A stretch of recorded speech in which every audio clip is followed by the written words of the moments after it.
Hi, bestie. Hi, bestie. How are you? Hi, bestie. Hi, bestie. Hi, bestie. I don't know where that came from. Hello, everybody. How are y'all doing on this day? Hope everybody is doing well.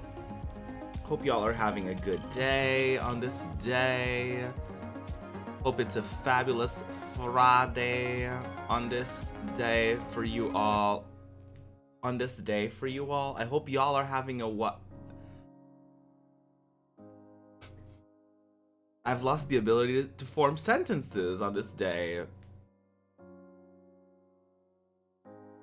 Well, happy Friday. You know, happy Friday. Here we are. Cheers. Here's my iced decaf latte. I just brushed my teeth, so it doesn't really taste like anything at the moment. But I love the stirring sounds. Let me give you a little ASMR. Oh. Honestly, it's like low-key my favorite part about like an iced coffee, an iced drink is like the stirring. Especially if it's like against glass. I find that to be very nice and enjoyable. You know what I mean? It's just otherworldly. It's just, you know, another level. You know, I'm on the next level. You know? You know what I mean? Oh, let me fix my light. I feel like I never know what to do with my light. I feel like my light is always going through something. It's either too dark, too bright, always a journey. Always a fucking journey. But how are y'all doing? It's so nice to see y'all. Honestly, this week has been really fucking weird. I feel like other people have kind of experienced that. It's just been like a weird week. Like nothing particularly like good or bad. You know what I mean? It's just like one of those weeks that just kind of happened and you're just like, what was that? Like, you know what I mean? Like it was so weird. Like I had like good moments. I've had not good moments as like that's like the human experience. But like, you know what I mean? It's just been like weird, and I feel like I'm not satisfied with my light right now. But now I feel like I'm a bit overexposed, so what's the truth?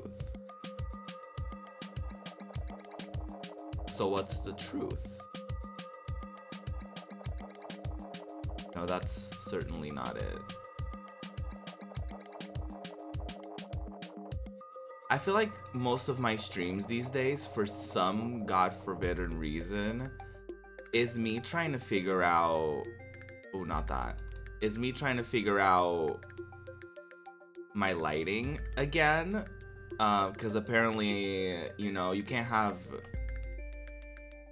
I just can't be perfect, you know what I mean? Like, I'm just showing the community versatility. Oh, that's not it either. Oh, girly. Yeah, I don't know what's up with that. I truly don't. I truly don't know what's up with any of it, truly. Okay, so this is without any, like, filter or anything on OBS. So maybe let me try to like figure it out on... Oh, what? Not that. Let me try to figure it out on like the software that came with the webcam.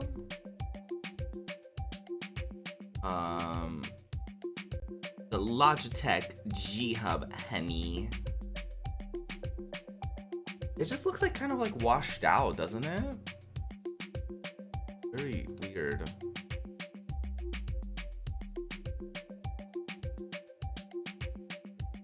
Very like weird how how that happens. Okay, so I turned the brightness down a little bit because you don't want it to be, yeah. I turn up the contrast a little bit. Do I need to turn up the sharpness a little bit? Do I even...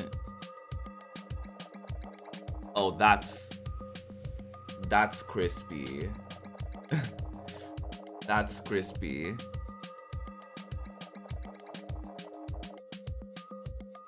I feel like that's a bit... I think that's a bit better. Saturation. Yeah, but I feel like there's... I don't know. Does that look good? I feel like there's like something about it that's just like not it. Maybe I need to turn up the brightness just like a touch. I feel like that looks good actually. Yeah, I feel like that looks good. I think we did it.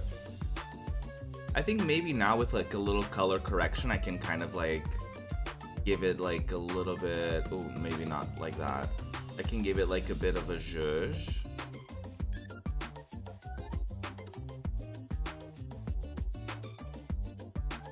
Yeah, that's good actually. A little bit of gamma. Yeah, that gives it like a little zhuzh. I think that's cute actually. I think I may have fixed my lighting. Stay tuned. Stay tuned. Because God knows everything kind of messes around on like a daily basis.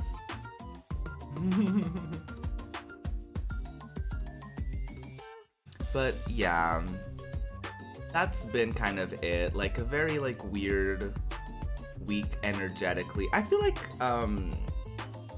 I want to download, I forget what the name of the, was it the pattern? I feel like I want to download that because I don't have it on my new phone.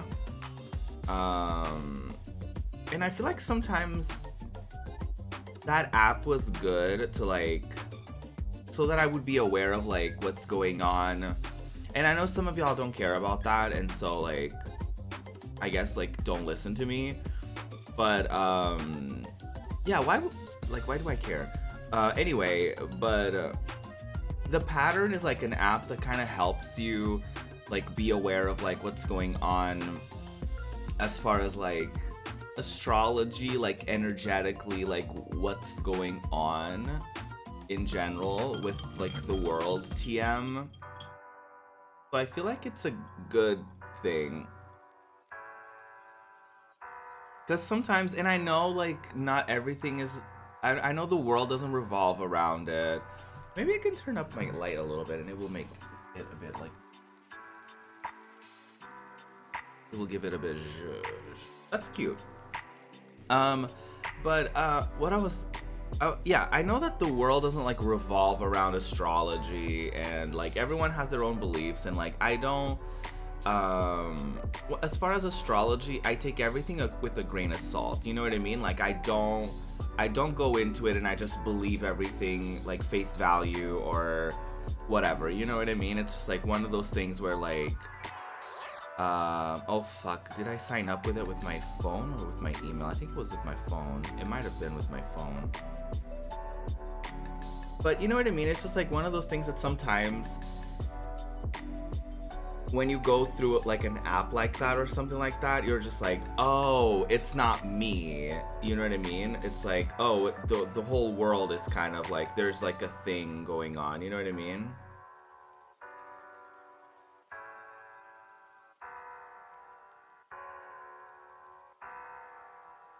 You know what I mean?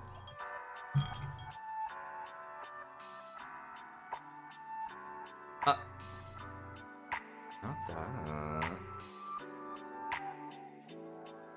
Fail.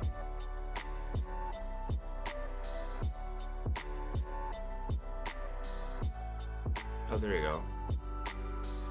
It worked. I'm trying to log in into the pattern.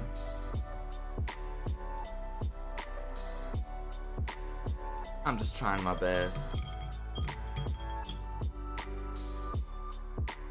Because you can look into like the world timing and all that. Okay, let's look into the current cycle. What's going the current pattern?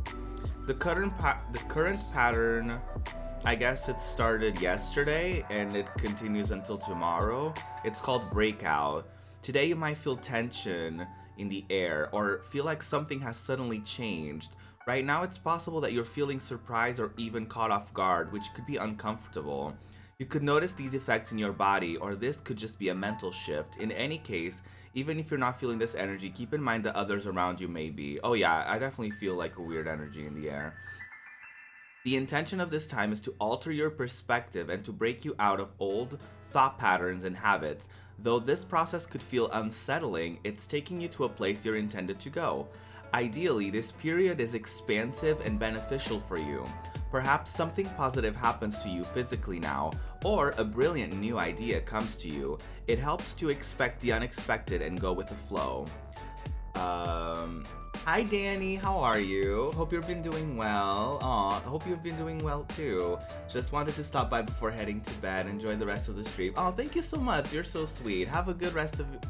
Not a good rest of your day. I guess you're going to bed. Have a wonderful sleep.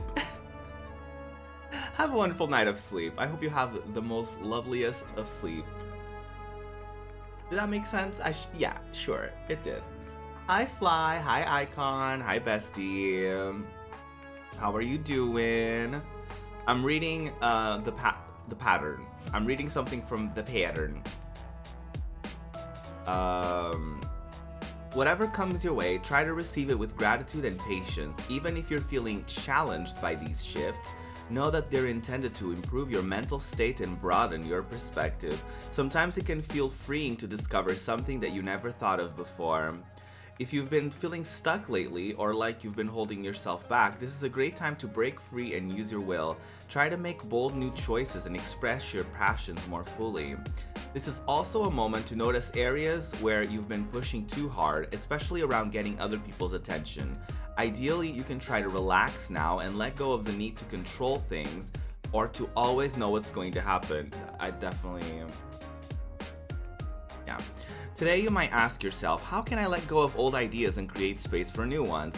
What new perspectives can I appreciate? And where am I holding back or diminishing myself? And how can I use my thoughts in a more positive way? Now is a time of growth that's intended to bring you to a place of self-empowerment. Tune into any creative new ideas that come and see if you can move past any rigid thought structures that are holding you back. Ooh. So basically it's like growing pains. Ooh. Also we're in another pattern that started... oh wait, that's like today. This is like a world timing situation. I guess it's like until the next moon phase, which is on the 8th. Okay, so today's pattern, the world pattern is called Unexpected Event. It starts today and goes until the 8th, okay? It says the next few days can feel like a test. Oh great, so the remainder of the week is gonna be just as rotted. Okay, love that. There's a likelihood of unexpected events occurring in your life or in the world, or there could simply be more tension in the air than usual. This is a lose-lose situation, basically. The intention right now is to call your attention to any extremes of selfishness, greed, or a lack of justice in yourself or others.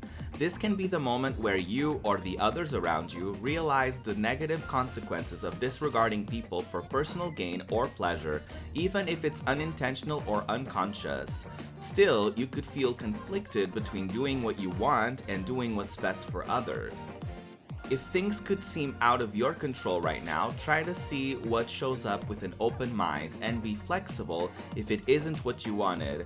If you aren't able to get things done, which is me this week, I feel like I've been rotted at doing things. If you aren't able to get things done, practice letting go of your attachment to achieving a certain outcome. And don't be too hard on yourself.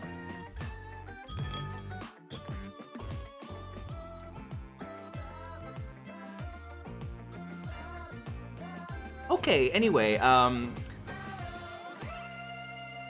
during this time, you might ask yourself, what am I personally attached to that I'm afraid of losing or feel entitled to?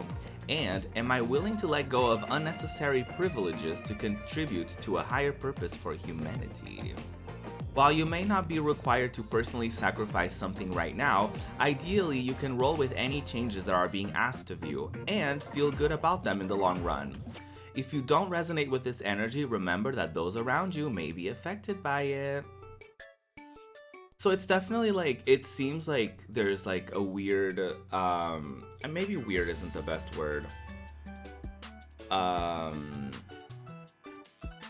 there's like an energy in the air of like changes happening, and I feel like it kind of coincides with the world kind of opening up and then kind of closing back up a little bit, like with the new variants and all that stuff. I feel like a lot of people are seeing themselves back where they were at, like being locked down again and all that stuff. So I think some of this is like, I in my humble opinion, I think a lot of it is like, especially with like things happening in the world and in the news and stuff like that, I feel like a lot of people end up kind of reevaluating what they want, reevaluating the things that they want to change, the things that they want to do differently, and stuff like that. So I definitely think it's like, it's kind of like that weird energy where like we've gone past like, you know, I think we're very far into the year right now, and I feel like a lot of people may have had like expectations for how the 2020s were gonna go, and I feel like everybody is just kind of like, I think we're at a point where we're either like letting go of what we thought was gonna happen for this like new decade, or it's like being confronted with the realities around us, or you know what I mean. I definitely feel like that energy is definitely in the air, like people wanting to change, there's like, but kind of being stuck at the same time. It's definitely like a weird energy for sure. I feel like I need to turn on my fan.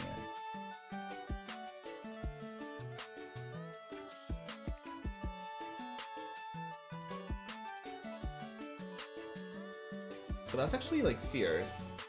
Like it's pointed at me, but like my desk is kind of in the way, so I just get like the gist of the air. I think that's fierce. I don't know. Anyway. But yeah, like, I don't know, this week has been kind of weird, don't you guys think?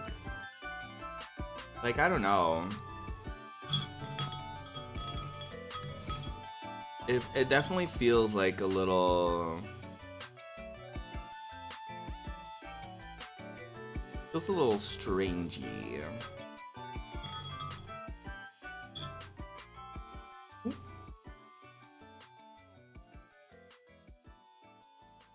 Is this?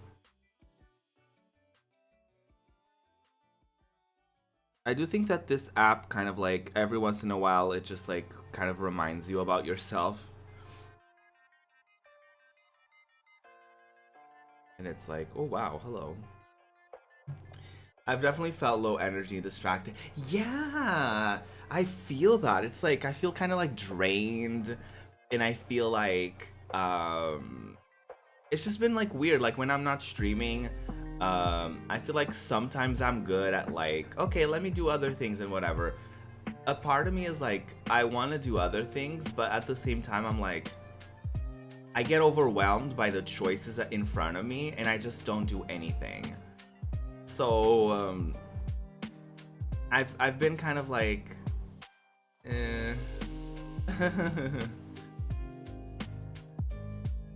I'm just like, like a weird energy where like, I don't, oh my god, I feel like the second I turned on the fan, it's like my voice started going. God.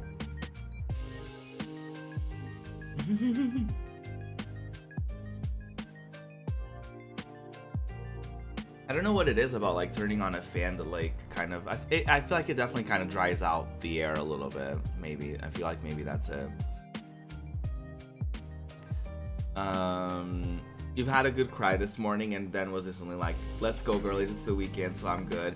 I mean, honestly, sometimes you just need a good cry. sometimes like you just need to like have like a good cry and then be like, okay, I let it out and I'm good to like go. You know what I mean? Like I'm good to go on with my day. I'm good to take on the world and do what I need to do and all of that. You know what I mean? I definitely feel that.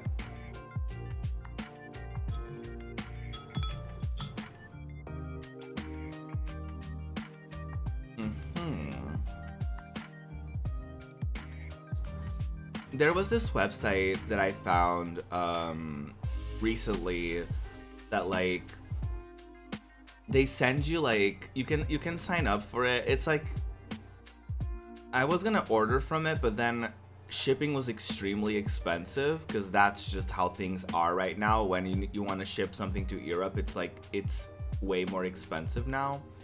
And they do this thing, and I wish I remembered the name of it.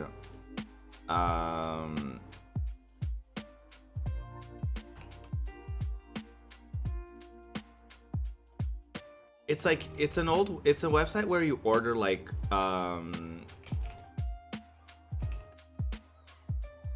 sorry, I'm trying to look for the website. But there's like this website where it started as, I think the original idea for it was it was like a monthly subscription, and they would send you like a random old game magazine, but then I think the problem was there was so much to I think there was so much interest in it that they ended up being like, oh, we can't do this. So they ended up changing it. They ended up changing it so that it was like you just bought like one random magazine from a specific time frame and they sent you it. And I thought that was such a like cool idea. It's from the Video Game History Foundation, I think, but I can't find the magazine. Okay, there you go. It's from the Video Game History Foundation, and they have like a shop, and they used to have a subscription service, but now it's like for $20 you can get like a random video game like vintage magazine. You can either do like a surprise one from like any era, or you can do like 80s and 90s, or you can do 2000s. And they just send you like a random magazine. It could be like literally like an official PlayStation magazine. It could be like a random ass like magazine that's like a gaming magazine, but like not like one of the big ones. It could be like Dreamcast. It could literally be like anything gaming related, right? From like any of those eras. And they basically like send you like a random one, and it's really fierce. Like I think it goes to charity. Like the proceeds go to charity. Unfortunately for me, I'm not able to do it because shipping is extremely expensive. So like $20 turned into like, actually let me check. I forget how much it was, but well, I feel like I have to put in my address in order to see how much it would be. But I think it was like, it was definitely more money than I would justify. You know what I mean? Like I wouldn't be able to justify spending that much on like one random magazine. Hi Pants, how are you? Oh, I'm not buying anything. I'm just I'm talking about this like thing that this like cool service that's going on right now. It's called the Video Game History. It's from the Video Game History Foundation, and they sell vintage video game magazines. So you can get like a random like old video game magazine for like $20. You can get like you can get like a random magazine from like the 80s or the 90s or 2000s, and it's like really cool, but for international shipping, it's too much. International shipping is rotted for that, so yeah. Couldn't be me. I wanted to. I can show y'all. I can put a link in the chat.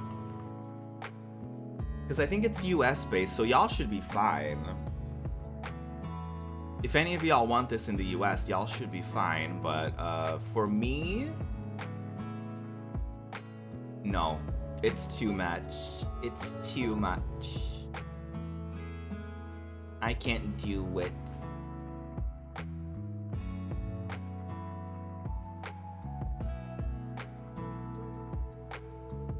But I mean, obviously you're it's almost like a gacha. Like, it's the likelihood of you getting like a Nintendo Power, it's like, it's not that big of a thing. You know what I mean? It's like, you are probably more likely to get like a random ass magazine that's like, you know, like not like Nintendo or anything like that. But it's still cool. Like, a part of me, well, it's hard because like a huge part of me wishes that now looking back that I had the, like, that I kept all of those magazines, because I really wish that I could go through them and I could show them to y'all, and like even the demo CDs and stuff like that. Like, I really wish that I had them. And I feel like, yeah, like they're archived online, so you can probably like, there's probably websites where you can like find them and download them and all that fun stuff, but it's not the same as like going through the pages, you know what I mean?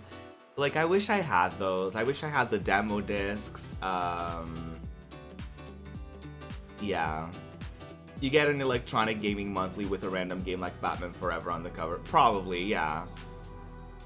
I mean, yeah, the likelihood of that happening is probably bigger than like you getting a Nintendo Power or anything of the sort. But it's like a time capsule, you know? It's like, it's really cool for, in my opinion, I really like that, right? I think it's a really fierce concept. I just wish that I didn't, that like, I guess I didn't, like, the thing about it is that it's like, me and my brother always had to share our room, right? And it's like, we always kind of had like limited storage for things, so I feel like over time we ended up like getting rid of stuff. But for the sake of like space and for like not clutter or whatever, but I feel like we also kept like a lot of shit. So I don't know.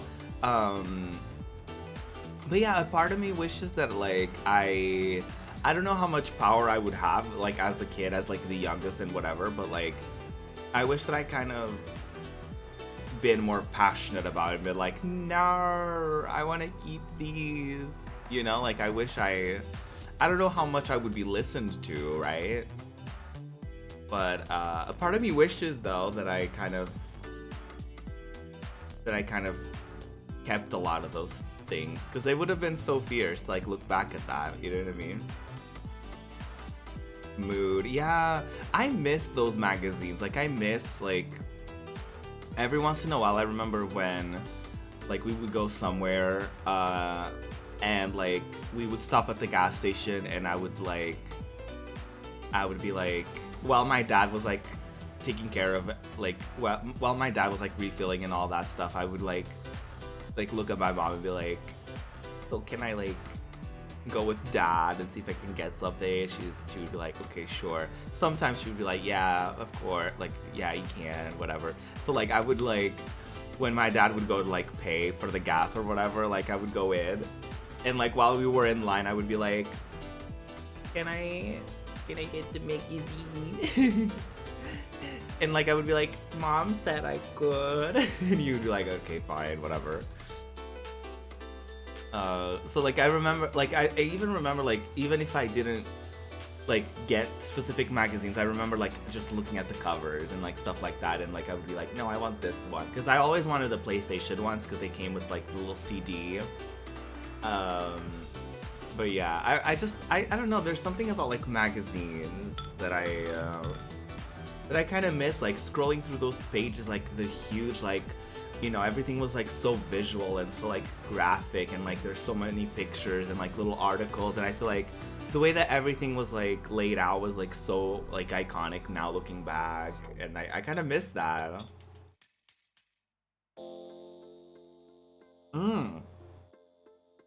The old game guides, yeah. I only have one. My brother ordered the original Kingdom Hearts official guide, and we still have it. I showed it on stream a couple times before, and I feel like I never beat the game using it, but I like it because like I remember looking through it, and like there's art, and like they have art of like the maps of the levels and like all of that stuff, and it was so cool. It's so cool to look at, but like realistically I never really use it. But those official guides are fierce because like it's more visual, and like I don't think they like spoil stuff for you. They just tell you like, you know, there's a thing here, you should do that, and like they tell you like, they give you tips and stuff like that without like spoiling things. And I feel like if you're going through like a game facts guide, which I feel like all of us have at some point, it's not the same because like one extra scroll and like you're reading a spoiler, right? So like I think with like those official guides it was like different because they didn't go too much into like telling you what the story was or explaining the story to you or anything like that, I don't think. So yeah, there's a part of me that kind of is tempted by the idea of like playing a game with like an official guide like the whole time, and like what that experience would be like. So yeah, I think it would be really cool. A couple years ago, my parents gave away my brother's collection of NES and SNES cards. No, not that. Oh no. I swear I still had my Kingdom Hearts 2 one, but I can't find it. Oh no. Tragedy. I feel that with like Pokemon cards, cause like, I think I have Pokemon cards, but I have no idea where they would be. So like,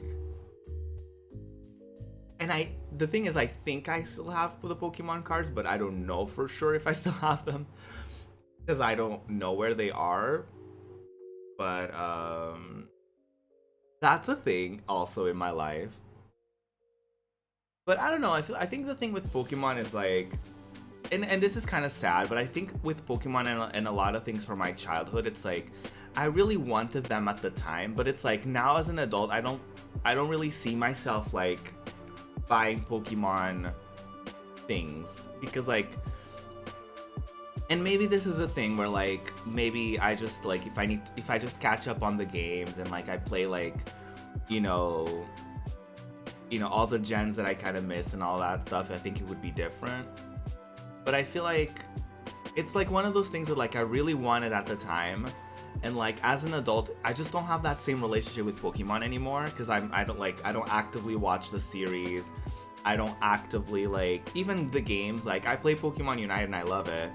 I played Sword and Shield and it was okay. I played Let's Go Pikachu and I loved it. But like, you know what I mean? Like I occasionally get into Pokemon and I like it, but I don't know if I see it for me as like an adult, because like I feel like with most Pokemon I just don't have that kind of like connection to it where I'm like, oh my god, I got so and so, you know what I mean? Like I think for a lot of them I would be like, who is this? Like, you know what I mean? So I just feel like it's different, right? Like, does that make sense? It's like, I guess if I were to get into like Yu-Gi-Oh, it's like the Yu-Gi-Oh that exists right now is not the Yu-Gi-Oh that I got into as a kid, that I really liked as a kid, you know what I mean?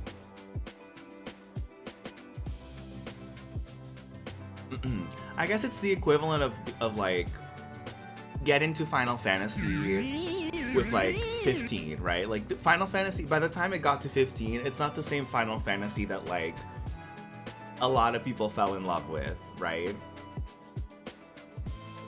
Hi pants. Not high pants. I already said high pants. Hi spin. Ah! I was reading because Pants said Spin, and then I saw Spin's name, but Pants' name next to it, so I was like, hi, Pants.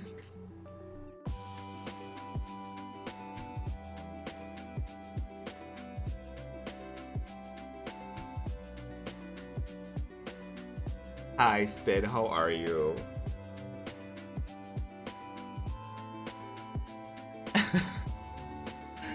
Oh, wow. Oh, wow. Oh my god, it's almost been an hour since I started. We need to get into Pyre, girlies.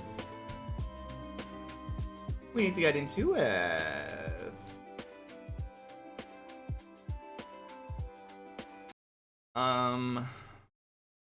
I was afraid of looking it up, but like, if anyone is interested and willing, if anyone would do me such a favor and look into, like how far along I am, I would love that a lot. I would be very appreciative. Because I was afraid of looking it up, and I was like, oh, I don't know if I want to put anyone through that, you know, journey of potentially getting spoiled. But I was like, I'm sure there's probably someone in here that doesn't care. Because I forgot to ask. Let me get my controller.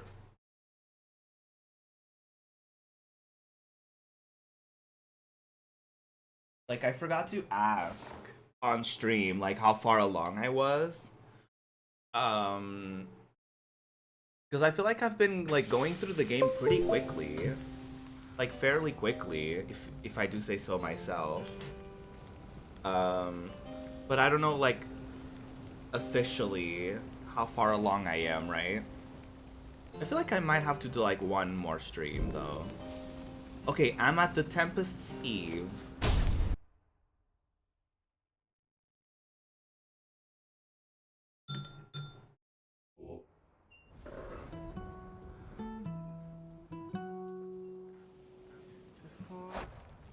Wait, I don't know if you maybe need my...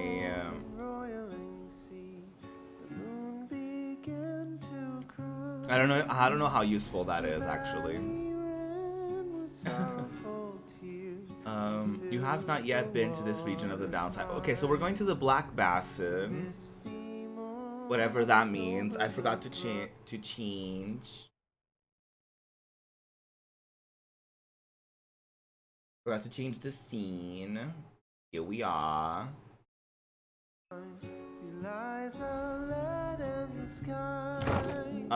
Let me... I'll probably get that information soon, Pants. Give me 1 second. I appreciate you looking into it, though. I really do.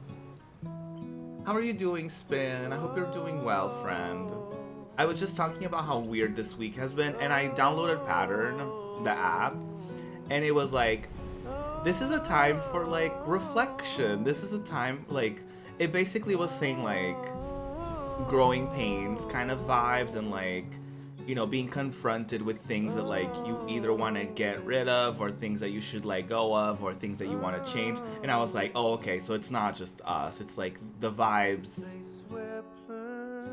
this week are definitely very, like, introspective, very, like, confrontational, I guess. This is such a nice song.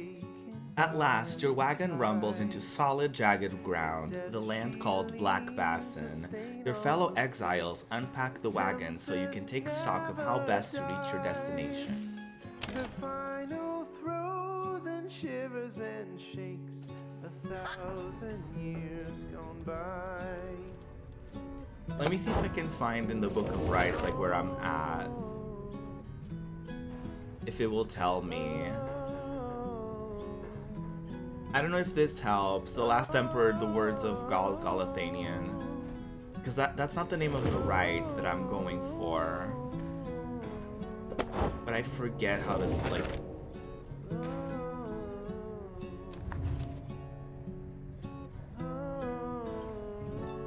No, this is like...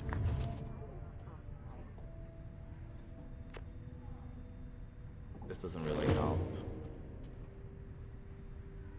We'll get information on that soon enough, though. Official certification of knighthood in the Commonwealth. Okay, so we just got Sir Gilman. Like, he just joined the team. So, like, if that helps. Yeah, but I'll get you the name of the right once we get into it.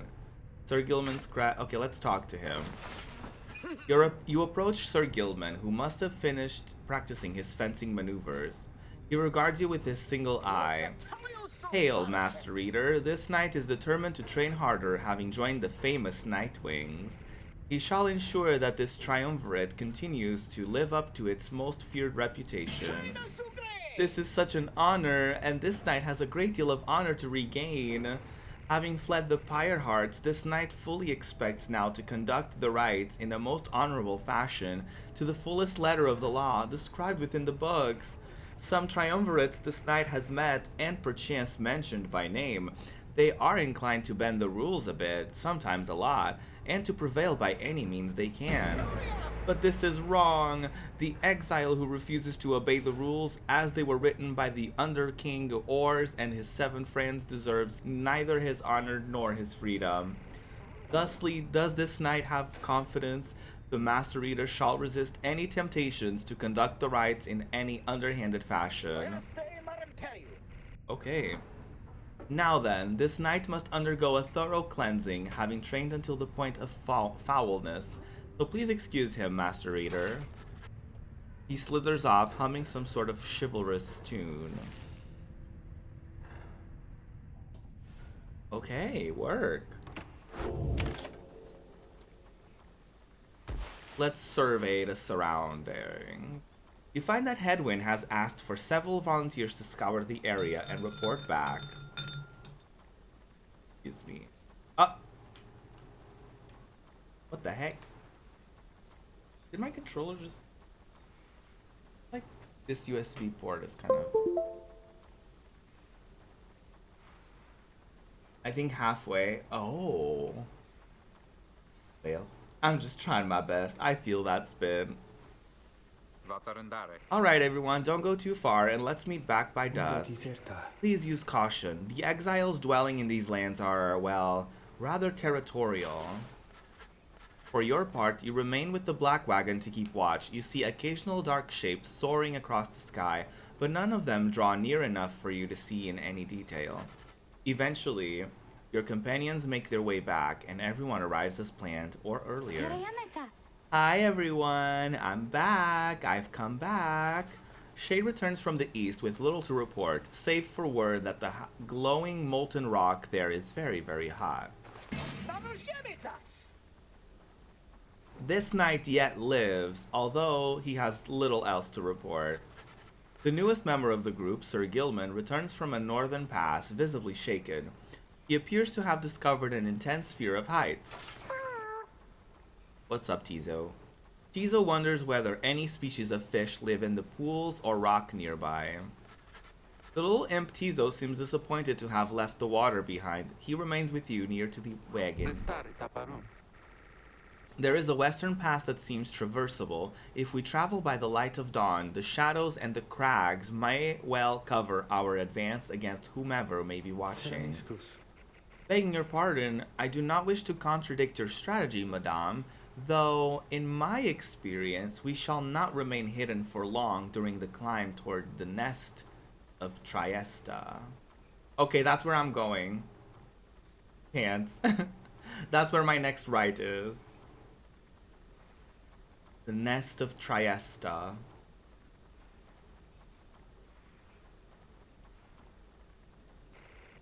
The exiles of the High Wing remnants, you may no long... Nope. About halfway. Oh, okay, so we will probably need a couple more streams then. A little more than halfway. Okay, work. Thank you so much for looking that up, Pants. I really appreciate that. The exiles of the High Wing remnants, you may have no love for them inherently, but they have no qualms with me for now. I may be able to negotiate safe passage. Negotiate with them? Then Headwind steps in as the lone minstrel bows and backs away. Hey, let's not decide on this just yet. We're not going anywhere right now. That much we can agree on. We'll decide how best to go ahead come morning. For now, let's take the rest of the afternoon and get our bearings.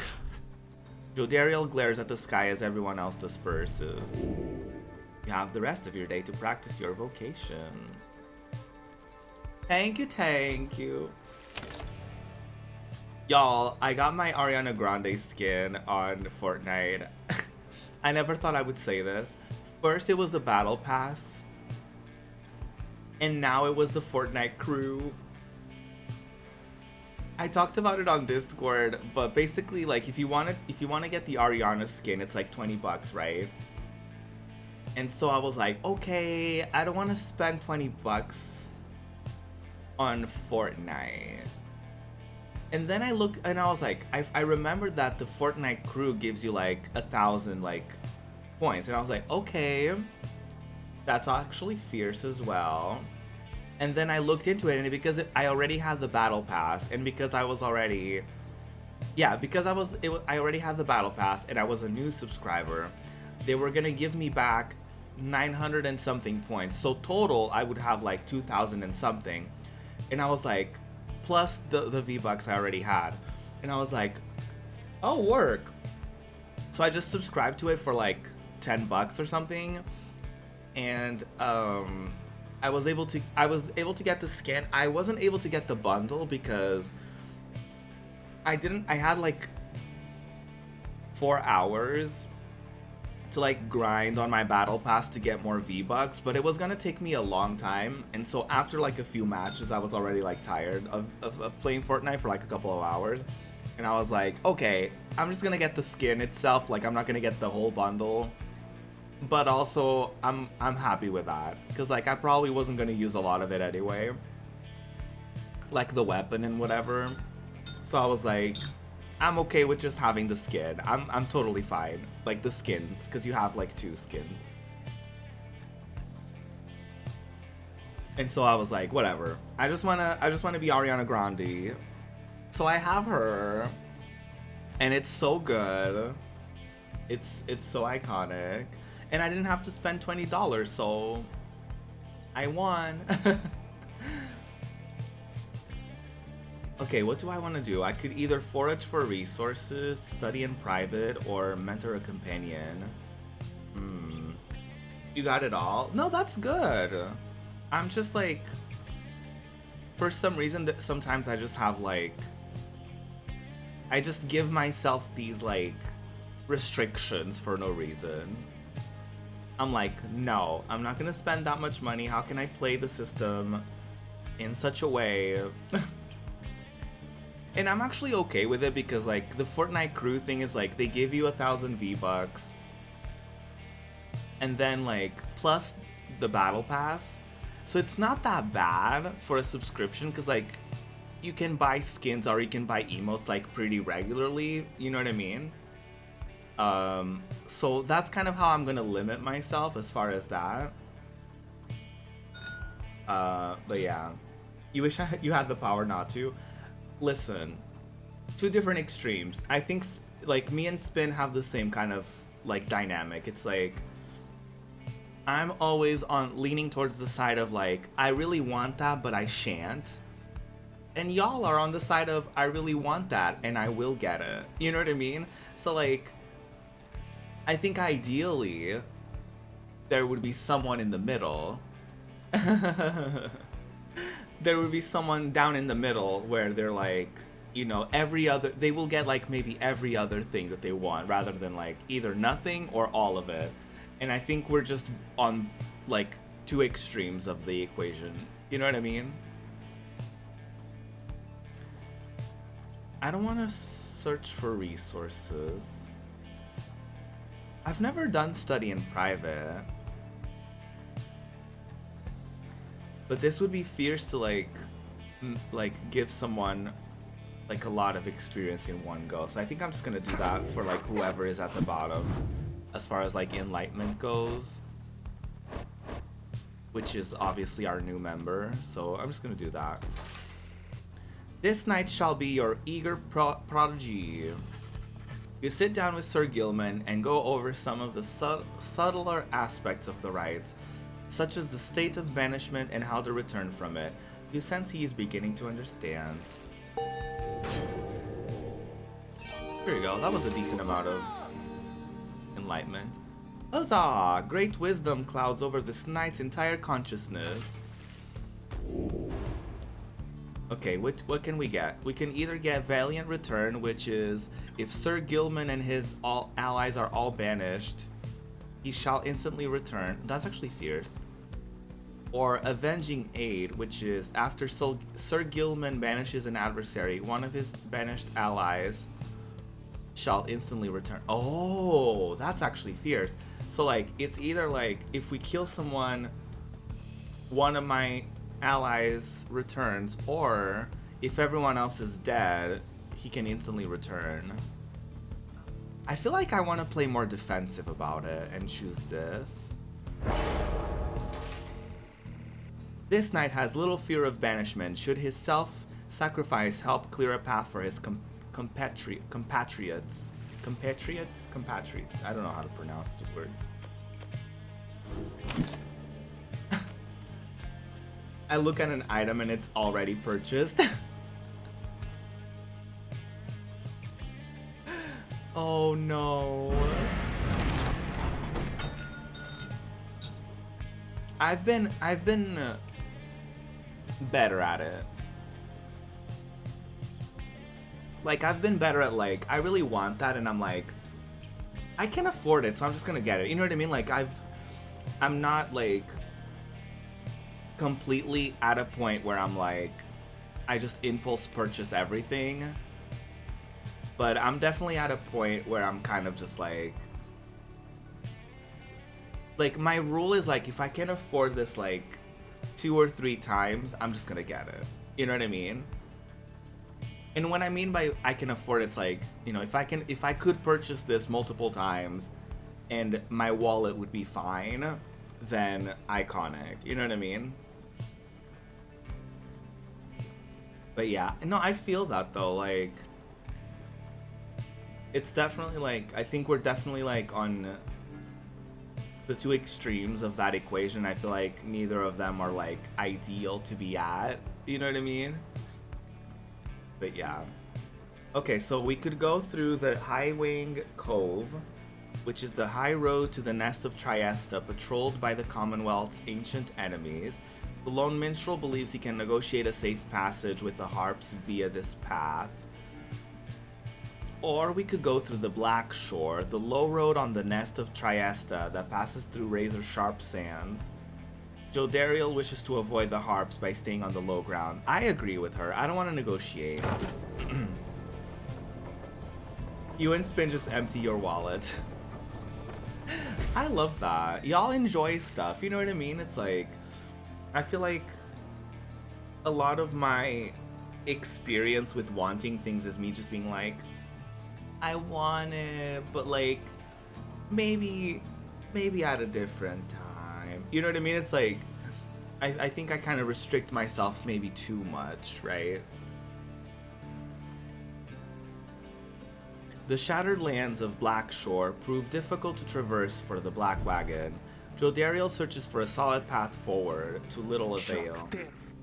Fee-fi foe on those blasted lands. How are we to proceed through this? Perhaps I may be of some assistance.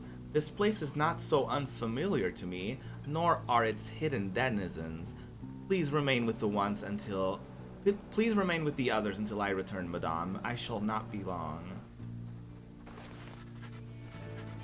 The minstrel disappears into the cliffs before Jodariel can protest. In the meantime, you and she continue to keep watch, sensing unseen eyes. The last time that one disappeared on us, we searched for him for days. But this time, he soon returns. I have secured safe passage through the nest of Triesta. We may proceed. Secured safe passage with whom exactly? Just then, a winged woman dives down from the sky. She looks Jodariel up and down, and then... Ooh, come on, harp. harpy. He soars away without a word. The lone minstrel says nothing more either. Dodariel's scowl deepens. I hate... Can I just... okay, I'm not gonna say I hate it, but like... To me, it's very disappointing when a game gives you two choices and one of the choices just ends up redirecting you towards the other anyway. You know what I mean? It's kind of a pet peeve of mine. I'm like... I know that they can have like extremely dramatic things happening. I guess they could, as long as they end up in the same outcome. I guess they could, but you know what I mean. I'm just kind of like, oh, I guess we ended up negotiating, which is what I didn't want to do. So it kind of takes away that agency from you because you're like, oh, my choice didn't matter. Jodariel's scowl deepens. For centuries, the Commonwealth withstood with the high-winged remnants. What is that? Last surviving faction of the Winged Harps, the ancient enemies of the Commonwealth. They are as coarse as their feathers. They hold themselves superior. The arch-just Andro Belez the Ninth. The Commonwealth withstood the high-wind remnants' treacherous assaults thanks to soldiers such as she.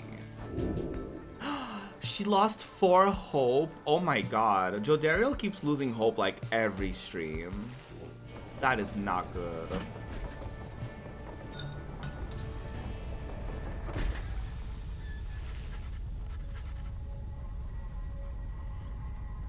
I want to try to buy a house one day. I'll be so prepared for my budget, and suddenly poof.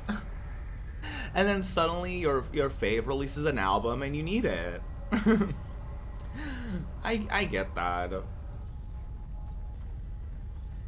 I get that. That's kind of one of my goals too. Like, I would love to, like, you know, while I'm still living with my parents, I would love to like save a bunch of money to like either get me, like, ideally a house, but like if I could get myself, like, if I could actually like buy instead of rent, because you know, landlords are trash. I actually read a tweet about it, and it's actually really smart. Like, landlords are literally like just like house scalpers, and I was like, oh, it's so true. I was like, I never thought about it that way, because like that's obviously what they do, right? But I never thought about it like that, and I was like, oh, they are. Like, that's such a good way to put it, and like to explain it to people who are like, oh, what's wrong with a landlord? And you're like, well, like, it's so true.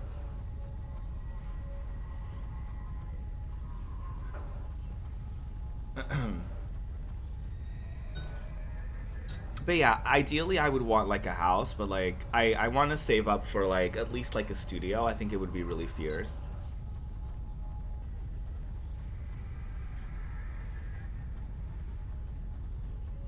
Your cart that's ready for next week's paycheck to buy AT's albums. Ah, yes. I love this for you. Iconic.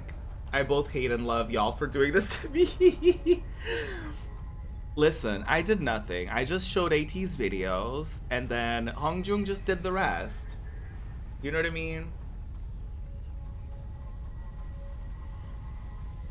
I'm so on board for the 18E agenda. I know, right? Hides my tabs. Apartment pricing went up because everyone moving with the pandemic, and it's something. Yeah, real estate is so rotted in general. Like, I don't understand. Like, I feel like a lot of people are like, when they say eat the rich, like, they just, I feel like some people, they just like, oh, I just wish I had that much money. But I feel like a lot of us, when we say eat the rich, it's like, it's the people that bought like an apartment for a reasonable price and then they sell it for an extremely unreasonable price, or they rent it at an extremely unreasonable price, especially during a pandemic. And then you have like a lot of people like getting evicted, a lot of people like going homeless, and it's like, get a fucking job. Like, to the landlords. Like, this is at the landlords. This is not to the people, like, getting evicted. Like, if you're a fucking landlord and you're like, oh, I would rather someone go homeless than me getting a different job or me literally picking up any other occupation, then, like, you're at the literal bottom of the barrel, in my opinion. Like, I'm sorry. Like, I honestly, like, the only, like, I don't want to be rich or a millionaire or a billionaire or anything like that. But if I were, like, a dream of mine is to, like, buy entire apartment complexes and just, like, do, like, free rent for people who are homeless, and for me to be like, hey, like, listen, the only thing that I need you to do is, like, you can't do anything illegal in there.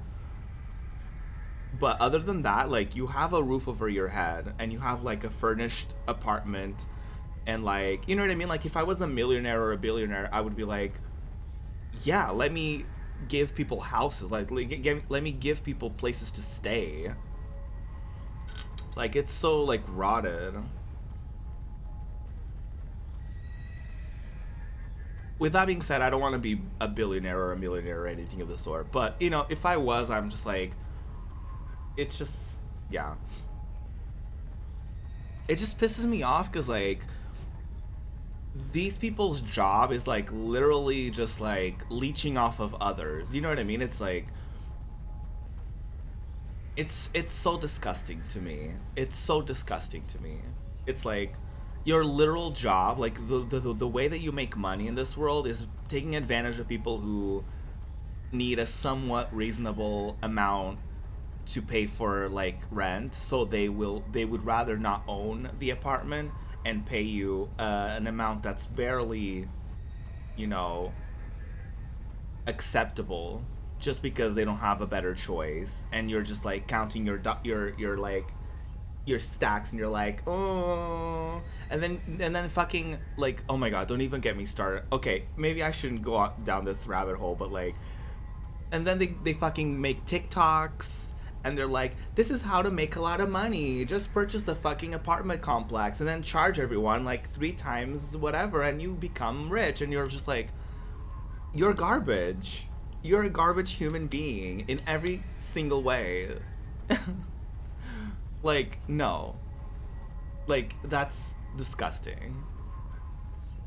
Anyway, let me focus on this game, because, like, I don't want to go too much down that rabbit hole. Not until y'all weigh in on it. I saw, like, the only reason I saw a TikTok like that was because someone else stitched it, and, like, they commented on why that wasn't a good thing, or, like, they made fun of the person or whatever. But, like, yeah. Like, a rich white woman being like, this is how I earn this amount of money every month. And you're just like, yeah, you're basically scalping people. Great. You should be so proud of yourself. Sarcasm. Anyways, at last you arrive at the nest of Triesta, where the next rite is soon to commence. You cannot shake the feeling that unseen eyes watched your wagon's ascent and remain watching now. Ooh, a new page. Yeah, you should be very glad that you haven't found those, like, TikToks. It's so rotted. It's like privileged white people telling you how to make more money, and you're like, no. No. And it's usually, like, something shady. It's usually like, oh, go and find someone's art or someone's design that's, like, copyright free, so you can use it and, like, sell journals on Amazon. And you're like, oh, okay, that's very ethical, isn't it? That's very original. And you're like, oh, wow. The hunt for myrrh, in the words of Galgalathanian, the Master General. My emperor lay there, bleeding and alone, stranded in a bitter land beyond the river. With fleeting consciousness, he understood the folly of his quest and the folly of his rule over his country. Thus did he await the last embrace. It was the imp Ub that nursed him back to health and warned him often of the dangers he would have to face. Many enemies of Mur would come in search of him, some under employment by the rope collar, some longing openly for cold, uncomplicated vengeance. I was one of them. I plunged into the river willingly. We needed to be sure that he was dead.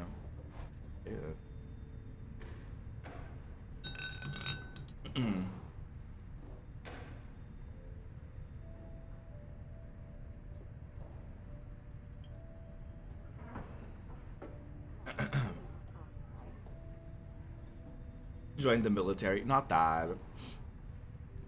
Depop girlies I can't stand.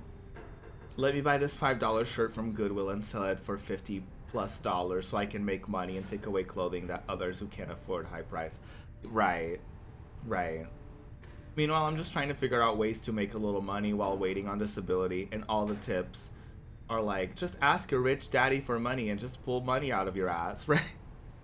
Just invest. And you're like, where?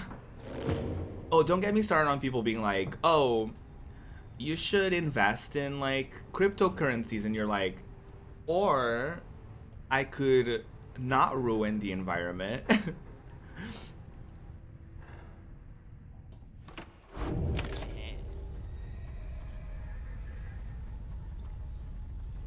Like, it's so rotted.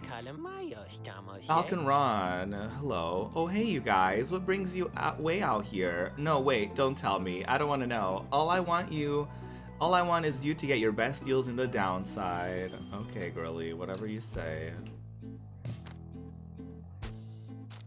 I want this. I want that. Any adversaries banished by the bearer take longer to return. Oh, a singular extra second. While carrying the orb, the bearer moves faster than usual.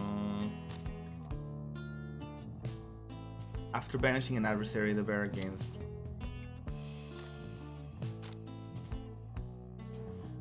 I don't know.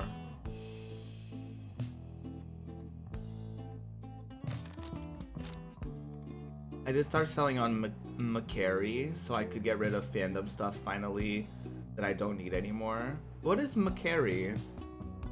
I don't even know if I'm pronouncing that right.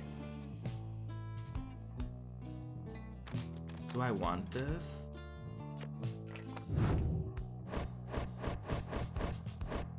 I mean, I guess I could get like 2 things to equip on people. Like, that could be one of them.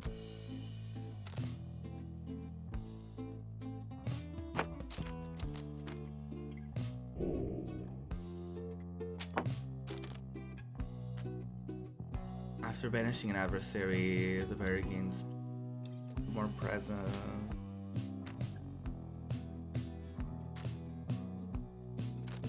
I think I'm good with this decision.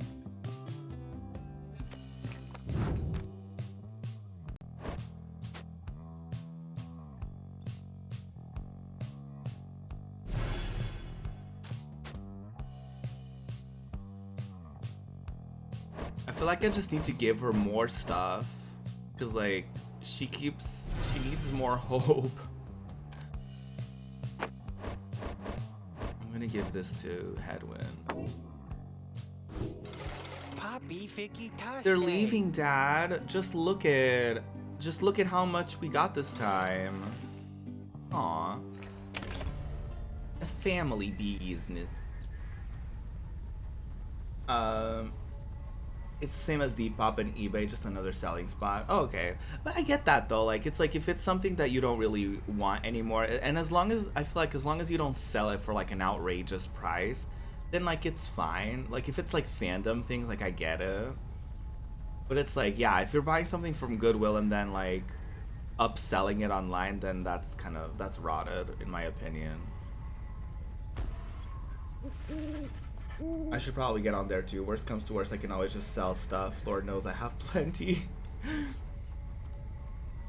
I was panicking about money the other day, and I literally just looked at my photocard binder and I was like, I could put a kid through college with this. I'm gonna be fine. Ah! I'm screaming. Spin. I'm yelling. You and your fellow exiles gather on the blasted lands called the Nest of Triesta, expecting the imminent commencement of the rites. You see no sign of any adversaries, but then you hear a whooshing sound above. This, then, is what passes for the Night Wings now. Such a rabble, not even dressed for the occasion yet. It seems the scribes have little pride in their tradition. Hold your tongue, little bird. We have not come for talk. No, you have come on behalf of your commonwealth. Mark well my words, you horned filth. When at last we free ourselves, your home shall burn. With that, the harp whooshes off as Jodariel glowers after her. It is only then that you realize another harp has come. She is quite serious, I assure you. I can help you sort her out. It's in our mutual interest. You know not of my interest. Let's give this another shot. Hi, my name is Pamitha Thane. The surly one back there. That was my blood sister. No need to judge her harshly, though. We've only just met now. Though I must say, something about you reminds me of her. How dare you implicate that I have anything in common with your ilk? Just then, Hedwyn shows up to intervene. He whispers something to Jodariel. No, Hedwyn, you cannot be serious. Jody, I'm asking you to trust me on this one. Am I perhaps interrupting something? Say, by the by, however, did you make it all this way across the sea? Didn't see you fly in. Trust is something that I'm loath to give away, Hedwyn. But you have set our course thus far, and I have followed, so do as you must. That Sandalwood had better have an explanation for all of this. Jodariel storms off as Hedwyn turns to you. What's your take on this, my friend? Our informant wants someone for each mask. I hadn't expected we'd run into a harp, yet here she is. What are you getting from her? You turn your attention to Pamitha, who has been watching with bemused interest. Ah, a reader, are you? Pleasure to make your acquaintance, darling. Well, here I am. Gaze intently all you like, and tell your comrade there the truth of it, why don't you? Shit. Okay, what are y'all saying in chat?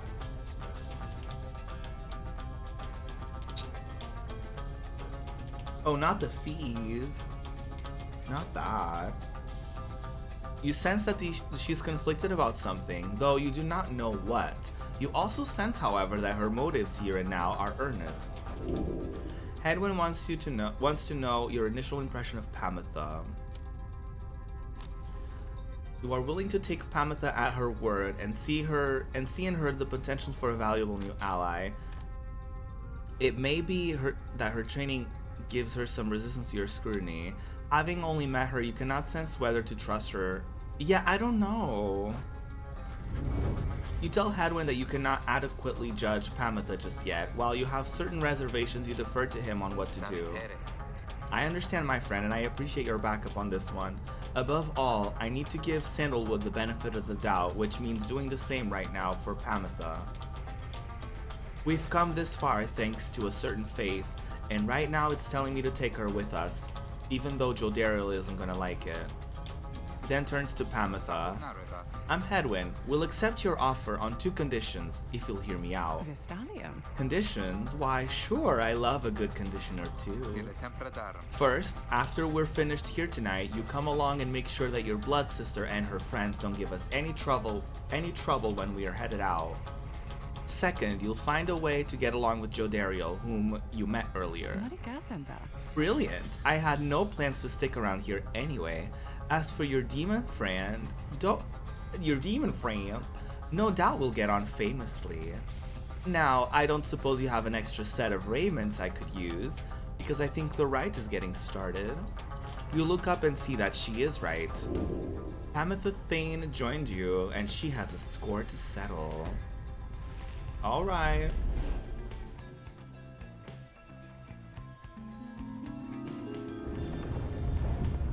About the same, a little worse. No listing fee, but the selling fee is oof. I could be wrong, though it just feels that way. I forgot to say, one of my aunts are those people who resell at high prices and asked about a few Funkos I have since now she's trying to upsell those. Not that. Yet here you are, somehow, upon the nest of Trieste. And you've swelled the ranks of your triumvirate not merely with another, but with two. One from the Pyre heart, no less. And one who seeks the favor of the adversaries whom you'll imminently face. They are the essence. Winged terrors, as you soon shall see. Can your longing for freedom match their hatred for the vibrant country that was once your home? Oh my god. From a distance you observe as Pamitha, now clad in Nightwing's raiment, heads towards your adversaries in the right. You, what sort of heathen heart would dare take wing against us? Your new companion then loosens the bindings on her mask. Hello there, Tamitha. Pamitha's blood sister stares back at her a while before responding. What in the saint's name are you doing here with them? Doubtless come to dig your talons in my back again. No, sister, I've come to have a word with you. Save it. I cannot help but share your poisoned blood, but I shan't ever count on you as my sister. You expect me to believe that you came all this way for talk? You waste your time as ever. What's life if not a waste of time, dear sister? Give me a chance, why don't you? What do you even have to lose anymore? Besides, I've come a long way. Silence, you shan't have come here, and the time for talk is long since past. If only you could see yourself, again consorting with my enemies. Fine then, savor their defeat, but I warn you, stay away from me. Amethyst says nothing more to her as her blood sister turns away again. Well. You want to sell some Funkos? You have too many. Ooh, which Funkos are you going to be selling? You don't have too much, but you have amiibos. Well. Amethyst gets your attention. Listen to me, reader, darling. The rest of you are ill-equipped to navigate this place. Let me conduct this rite on your behalf, and my wings will bring you victory. Dear lady, your words ring true. This knight is flattered that you have not Nope. This knight is flattered that you have not eaten. I keep saying eaten. This knight is flattered that you have not eaten him, as is the tendency among your kind. This knight hereby volunteers his post in the triumvirate for thee. Sir Gilman refuses to participate in the rites this night so that Pamitha can face her sister. You observe the treacherous terrain. Pamitha should be better suited to the rites here than the rest of you. Is it a one-on-one? Who shall conduct the rite? It better not be. Pamitha. Pretty much everything but the wrestling ones for now. Why, I thought you never asked, dear darling. I accept. If the little bird is going to conduct the rites, then I shall not. Okay, so Joe Daryl and Gilman don't want to do it. Okay, that's fine. I only need 2 more anyway. We can do Headwind. Headwind. And we can do Rookie. Rookie. Huh? Oh yeah, you got it, chum. Why are you surprised, girlie? Come then, sister. Perhaps when we're finished here, you'll spare a moment of your time. I shan't be tricked by you again, Pamitha. How poetic that we meet here in the downside. I can think of nowhere else where I would rather see you rot for what you did to our people and to me.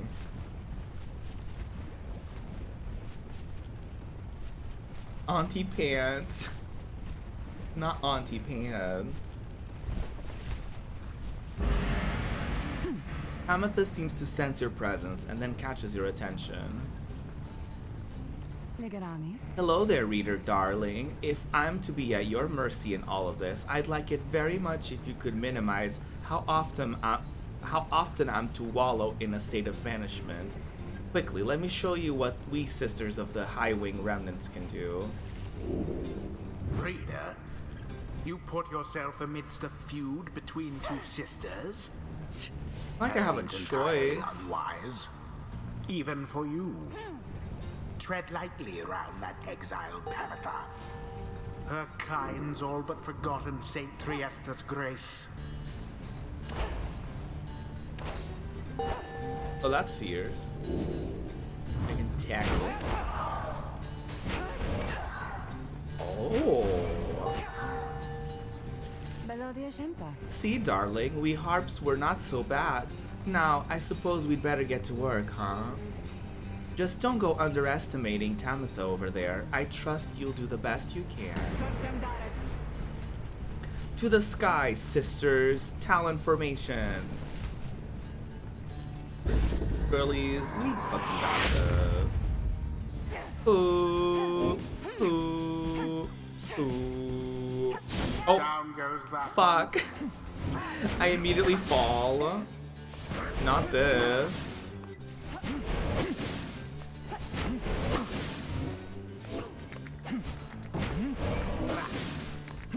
Nar. Tackle. How very Goodbye, whore. fortunate.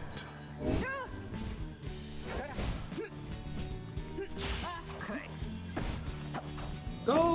Yes, Path to glory rookie. laid bare. Harpy's feather duster. Oh my god. Every time I think of harpies, I think of like Yu-Gi-Oh. Edwin, was it? Tell me something. You know how to fly? I wish I did right about now. Then listen up. My blessed sister there, she'll swoop right past you if you're careless. But we harps simply cannot get much altitude down here. So if she goes for any unfair tricks, just jump for it and catch her in the act. She always hated when I used to do that to her. Oh. I can just block.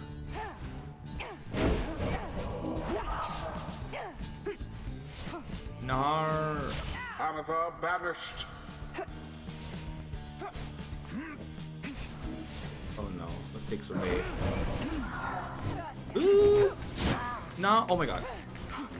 No, oh my god. Shame. That was a flop. That was my flop era.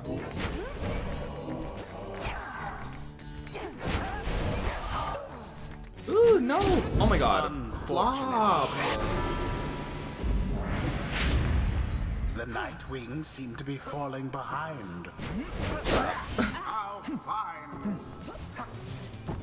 Not that.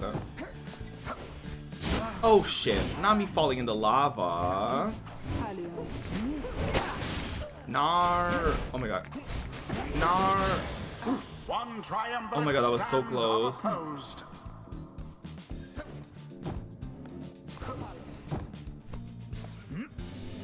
Go, go, go! Oh my god.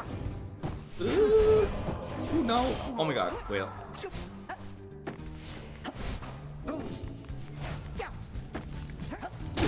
Rookie doused the adversary's Okay, flames. this one is the hardest one I think I've done. Ooh. Okay, work. Do you believe you can prevail in Oh, I this? got this, girly. Righteous fire. There you go.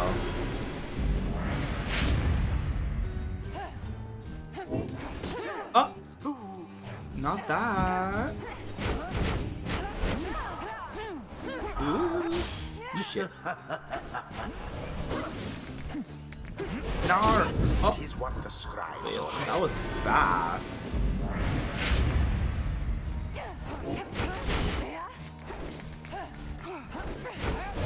United in banishment. Yes. Goodbye. Onward thus to greater glory. Okay, one more. Damn you, Pamitha. You are no true Thane. To think that you have the gall to call me sister still after everything you wrought upon us. I hate to break it to you, Tamitha, but I don't think my actions, however much they hurt you, had any effect on our familiar status. Look, I know I wronged you, and that's why I'm here. You don't know my side of the story. Your side of the story? If I wanted to hear more lies and deceptions, I ought to have asked the Commonwealth to stay my sentence for a while. Well, if you have come all this way to face me, Pamitha, then come and do it. You and me. You think that you see Pamitha shake her head. Everyone, stay back. Whale. Prevail over Tamitha, a whale. What is it those two think they're doing? Okay, bye. The rights are not the place to settle petty scores. Okay, that was it. And it is done. That was so anticlimactic. Prevail. Their adversaries confidently thwarted. Goodbye. Thus end this night's proceedings. You Commonwealth filth, only through that traitor's help could you have beaten us. You postponed the coming of our liberty, but we are ever patient, and our sisters on the other side shall have their day, with or without my aid. Tamitha, wait, please. You found good company there, Pamitha. May you wither here with them. I hope sincerely that we shan't ever meet again. Pamitha stands motionless as her blood sister departs. Hey, she's gone. The rest of us are headed back. What about you? Sure, I don't see why not. Aww. The 8 scribes bless us with their She ways. didn't get to settle her feud with her sister. I used to think the scribes were just the stuff of stories, but all of this is really their doing, isn't it?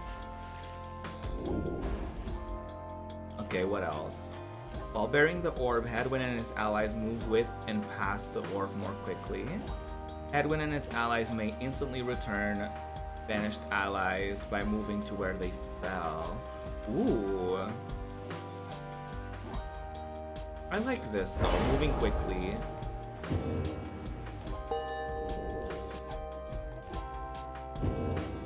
You know? Is it game over if, like, I perish in the rites? Because I've never done Until it. the stars align.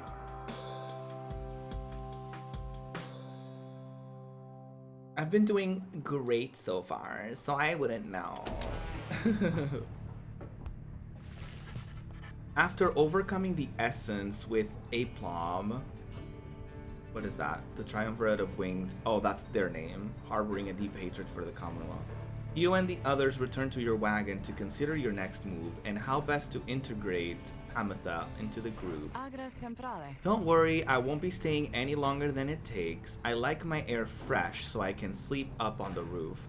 I trust the rites will cause my path and Tamitha's to cross again before long. Just got a pin in the middle you ordered months ago. Ah! Well. You're welcome with us for now, Pamitha. Trust is what got us here. Isn't that right, Rucky? But Rucky does not seem to hear the question. He has been rather quiet since first encountering your new guest. Pamitha shoots him one of her smiles. He stammers something about having to check the wagon wheels again. He runs off. During this discussion, the minstrel pulls you aside. Reader, I ask a moment of your time outside. There is somewhere I may ask we go, here in the Black Basin, reader. Black glass, searing vapor, and strangling forests mark the forsaken lands that loom across this. By your leave, of course, and provided that the stars allow it, would you look upon them for us, please? Alright, let's look at the heavens. I feel like we've done... So Monday was like a couple hours. I think Wednesday was like roughly 3 hours, so that's 5. And today we're doing roughly like a couple hours, so that would be like 7 total. So I feel like one more stream and we'll be like good with this game. As long as we keep making like good progress. Lou the Vernal Star. The Vernal Star burns bright over the densest woods in Black Basin. Oh, I guess we're going there. It was April. Ah, not April. Oh my god. Well. The Glade of Lou, directly due west, then. It is just as my client indicated. This client of yours, our informant, Sandalwood, he entrusted us with this wagon, this quest. Why? What does he want from us? You may ask him yourself. He awaits, somewhere in Wakingwood, due west. Wakingwood is a labyrinth of a forest on the western half of Black Basin. Few know their way around it. Oh shit. How do we find him? He shall find us. It seems you are soon to finally meet Sandalwood at dawn. You shall have to cross a single narrow path leading west where he supposedly awaits. Oh, there's something here. Oh, the girlie wants to talk. Hi, girlie. You approach Pamitha, who has kept to herself since she joined your small band. You sense she is unaware of you and she preens her flight feathers, but then she speaks up before you can do the same. Come to check up on me, reader darling? In those first moments when we met, the lack of confidence which you related to that nice headwind boy, it is understandable you'd not see past these wings. One of your kind's ancient enemies just happens to insert herself into your group and you just go with it? However, I assure you that my motives here are plain, you'll see. I've business with my blood sister Tamitha and nothing more. You briefly met, I think. She's quite a catch. As to the little quibble between us, well, it's a long story, all in all. One that's frankly no one's business but hers and mine. Surely we'll run into her again, maybe not soon, but in time. And we have the rest of our long lives to wait. Anyway, happy to aid you in your quest until such time, especially to the extent that it aids me in mine. A simple exchange. Until then, Until then, stay vigilant, darling. You needn't concern yourself with making small talk with someone like me. And besides, we harps have a saying, liars abound. She swoops away before you can respond. Well, what is this? Amethyst moonshine, kept close at hand in the off chance of a good occasion or a very bad one. Well.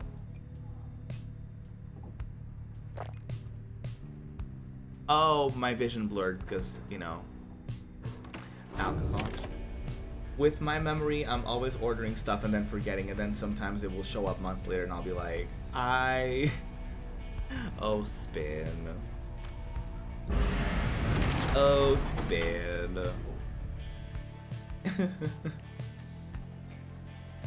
The clownery.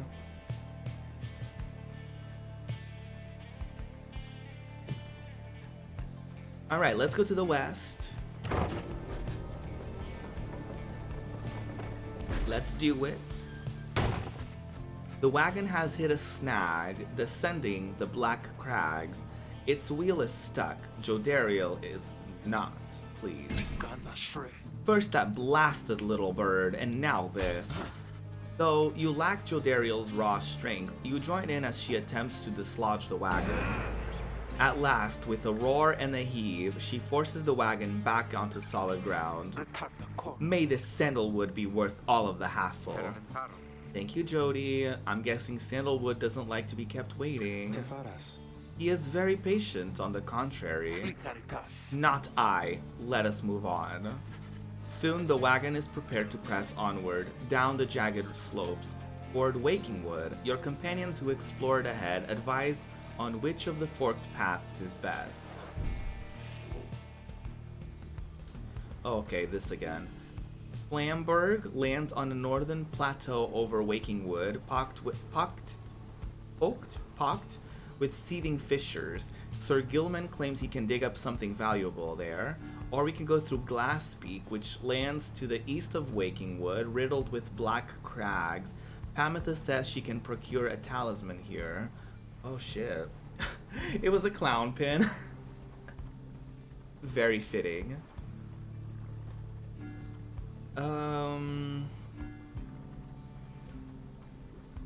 I'm not in love with either of these choices. But I feel like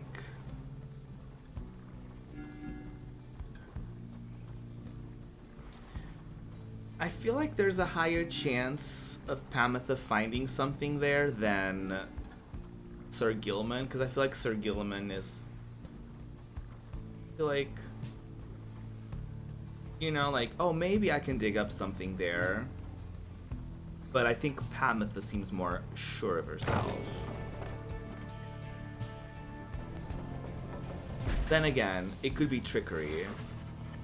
Having gone the route Pamitha recommended, she directs you toward a particular crag, no more conspicuous than any other. They clip our wings before they cast us down, you know, but just the same, we learn to flit around a bit. Just watch. Pamitha swoops up to a nearby peak and disappears behind it. She does not keep you waiting long and returns bearing an item of some sort. For you, reader darling, we high-wing remnants stash away such things for such occasions. A Titan Tooth. Oh, that's fierce. Okay.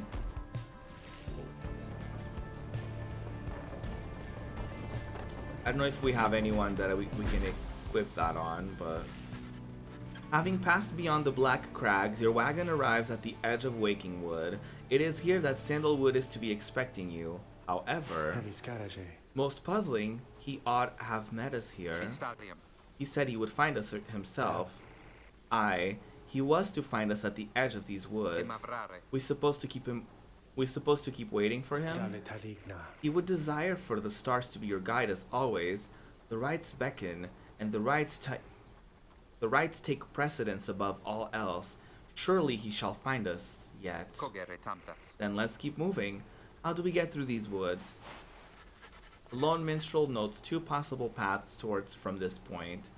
Though cautions that the woods are difficult to navigate, and Sandalwood would have known the most expedient path. Oh, all these unknown areas. Okay. We could go through Needlefield, which is a small clearing east of the Glade of Lugh. The lone minstrel says his client Sandalwood studied the rites there. We could go through Greymore, which contains the grandest trees in all of Waking Wood. The lone minstrel says his client Sandalwood once resided here. Okay. I'm thinking because there's so many talks about the rites, I think he's probably studying the rites rather than like just chilling at home. So that's what I'm more like leaning towards as far as like making that choice. Sandalwood is a master in the rites, or used to be at least. Then, well, it's not my place to say. Doubtless he shall tell you in due time. Now, if only we could find him. He used to mentor his own companions in the rites, not far from here. However, you find no trace of the informant anywhere nearby, and without his guidance, you remain quite lost in the woods. The woods seem to have encroached. There is no path forward, while neither of the paths leading backward appear to match the route you took to this point. Oh, great. Love that for me. Burnt Grove, ashen grounds amid Waking Wood. Shay seems drawn to this location for some reason. Or the Underthicket, the southern pass through Waking Wood. The imp Tizo seems to wish to go towards this location. Okay. We'll go with Tizo's opinion on this.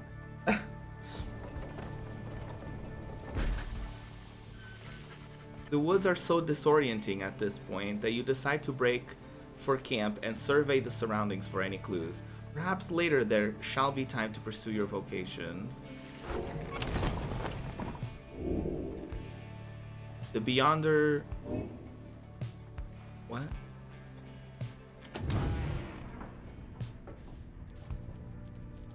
Oh, I'm not gonna do that. I'm not gonna do any side quests. Let's investigate the surrounding. You find nothing of interest while sifting through the tall brush of the underthicket, but then... What is it, Tizo? Oh. Tizo seems to have found a clue to the whereabouts of the lone minstrel's client. The little imp brings you a strip of bark. It does not seem unusual at first, until you notice a message carved onto the inside.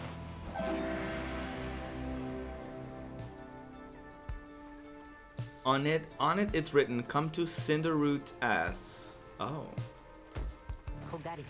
So it's some kind of message from the Sandalwood guy. It seems that way. Which way to Cinderroot? A hushed, cleaning sound. Okay. It's due northwest, yup. Perhaps we can set forth early tomorrow when the woods are still. Sounds good. Everyone, rest up. Big day coming up.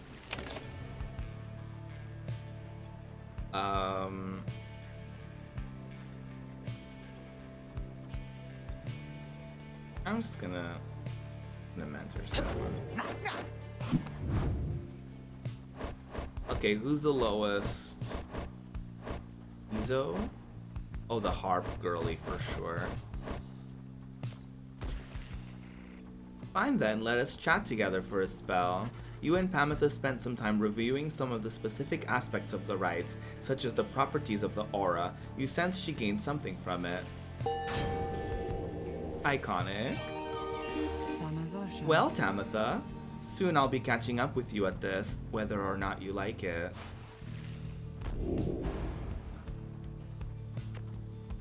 While flying, Pamitha moves faster than usual. For 5 seconds after banishing an adversary, Pamitha moves 30%. No, I like flying faster. I hadn't thought about it. Nope.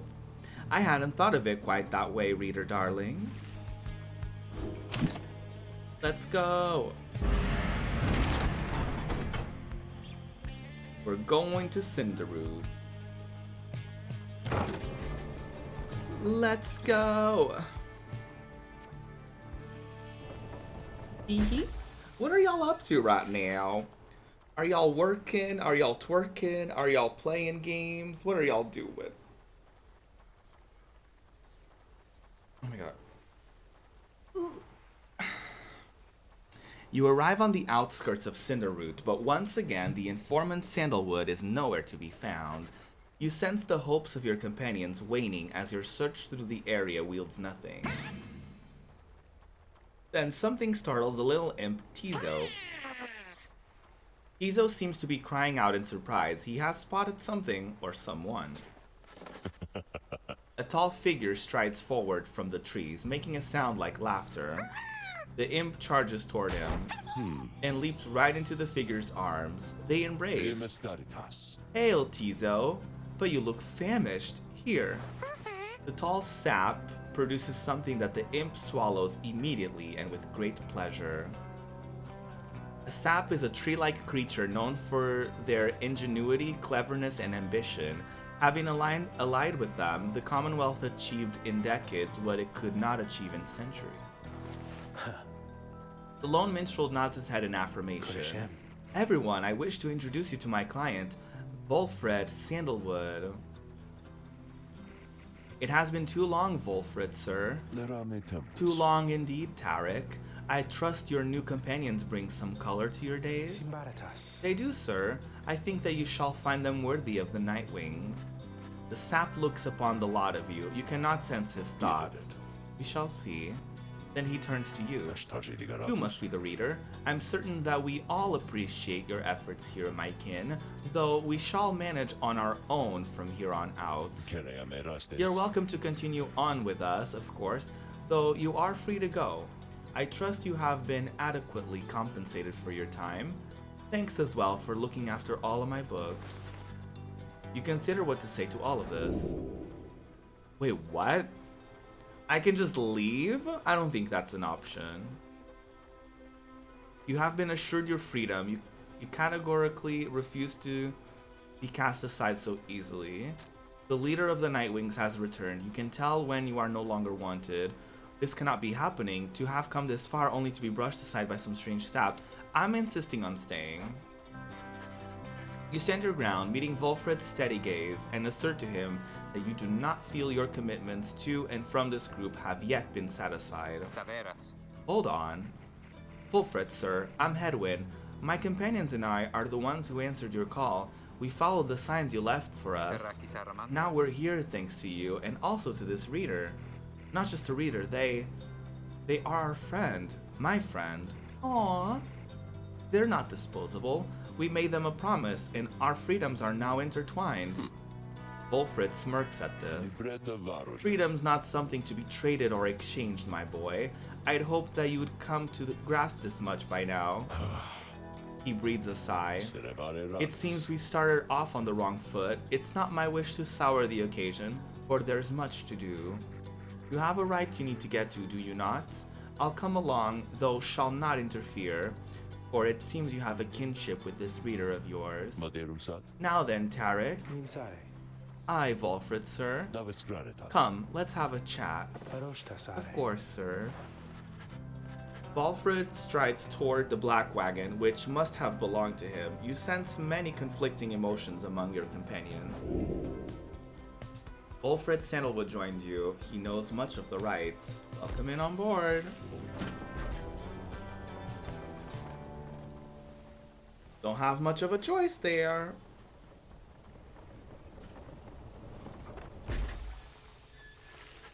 I realize I haven't tweeted about the stream, but at this point I'm just like,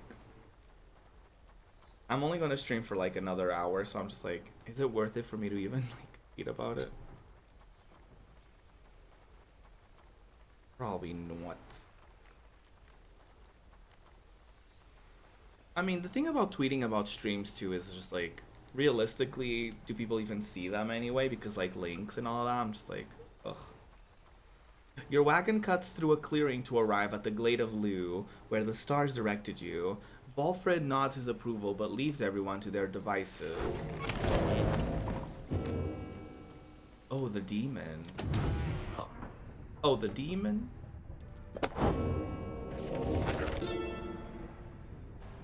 The demon, in the words of Gal Galathanian, the Master General, Emperor Mur scarcely could not...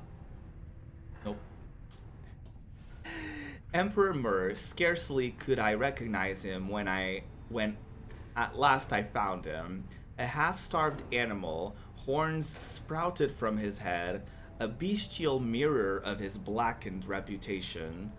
And I, a man who conquered countries, feared my emperor then in such a way as I had never known. Well.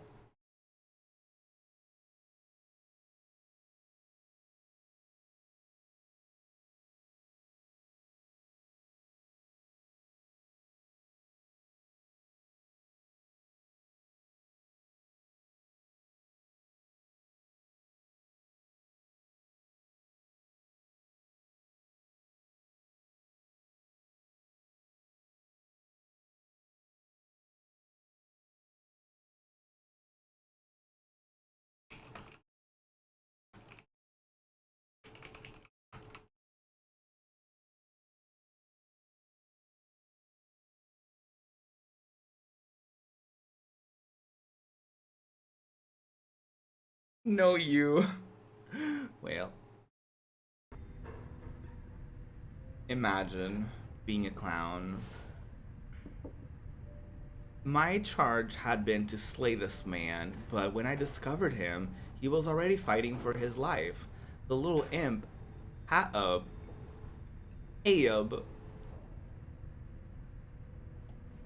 proved of little help against the Sisters of the Ark, whose entire lives were culminating in this instant.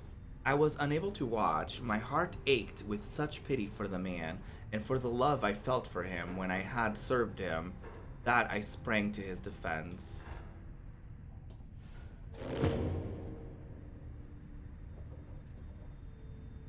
He seems to have something on his mind. As you approach Valfred Sandalwood, you feel very much aware that you reside within his black wagon rather than he is in yours.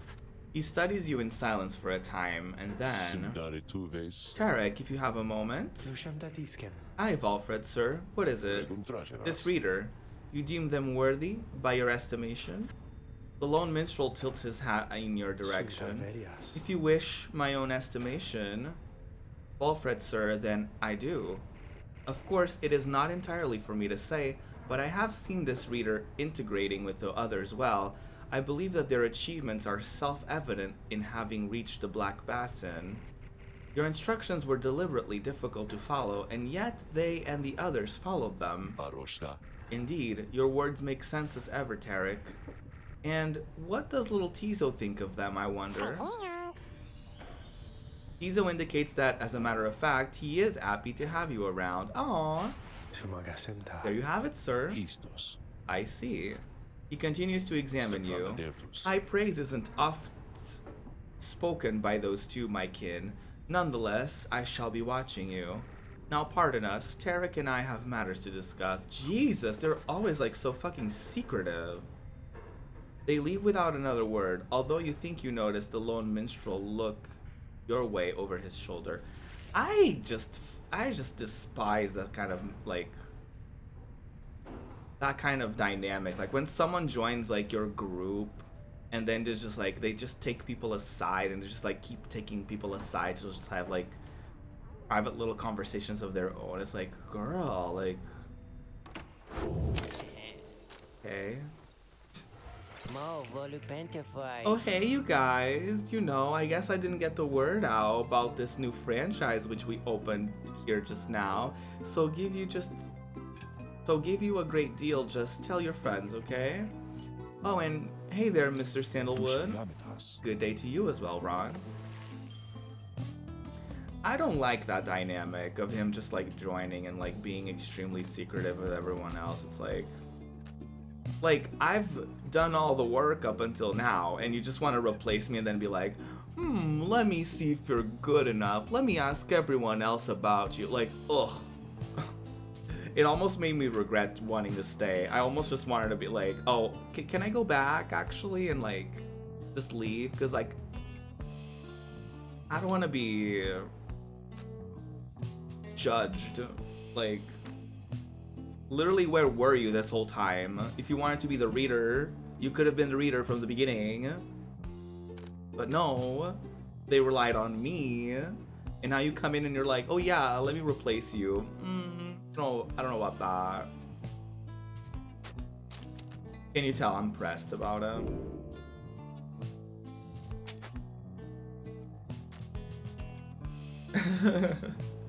Can you tell I'm pressed?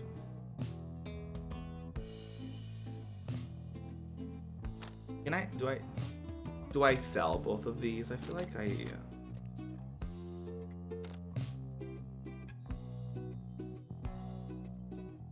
definitely clown behavior, right?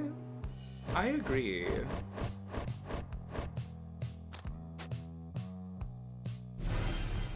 It's definitely like a thing of like, why have me in the team if like you intended on replacing me all along? You guys take care, okay? And thanks for doing business. Let's just commence the rite. Let's do it. You and your fellow exiles arrived at the sacred site called Glade of Lu, and now look to the stars in the sky to signal the beginning of your next rite. The woods about you bring a sense of tranquility you have not felt in some time, but then you notice one of the trees move. It shuffles towards you and regards you with an exaggerated bow. Well, goodness, by the roots of Lusclorian, 100 minds, third of the 8 scribes of the Book of Rites, known as the Wise or the Philosopher, he is said to have fathomed every thought, and his wisdom flows through the river of his name. It would appear the rumors are correct. The Nightwings have returned. Oh, but where are my manners? One moment. The sap claws at his mask with his wispy fingers. Much better. Not Manly. H. Manly Tinderstoff, at your service. Perhaps you've heard of me? Manly Tinderstoff. He is a sycophant? I don't know what that means. Who seems certain that he will land a position of high standing once he is free. My fellows and myself, you perhaps know us as the Chastity. We soon shall stand against you in the rights. For now I am whiling away the time, making small talk. The Chastity is a triumvirate bent on exploiting the rights to gain status in the Commonwealth. Well, now then, as I introduced myself, your turns. To whom am I speaking? Not that.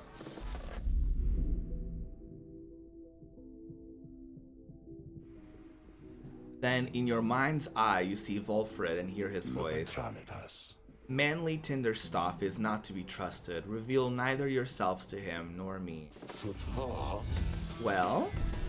Beneath her mask, Jodariel stares back at him in silence. You suspect Volfred's message may have reached every member of the group. Why now? How very rude indeed. Well, fine, ignore me, but you do so at your peril.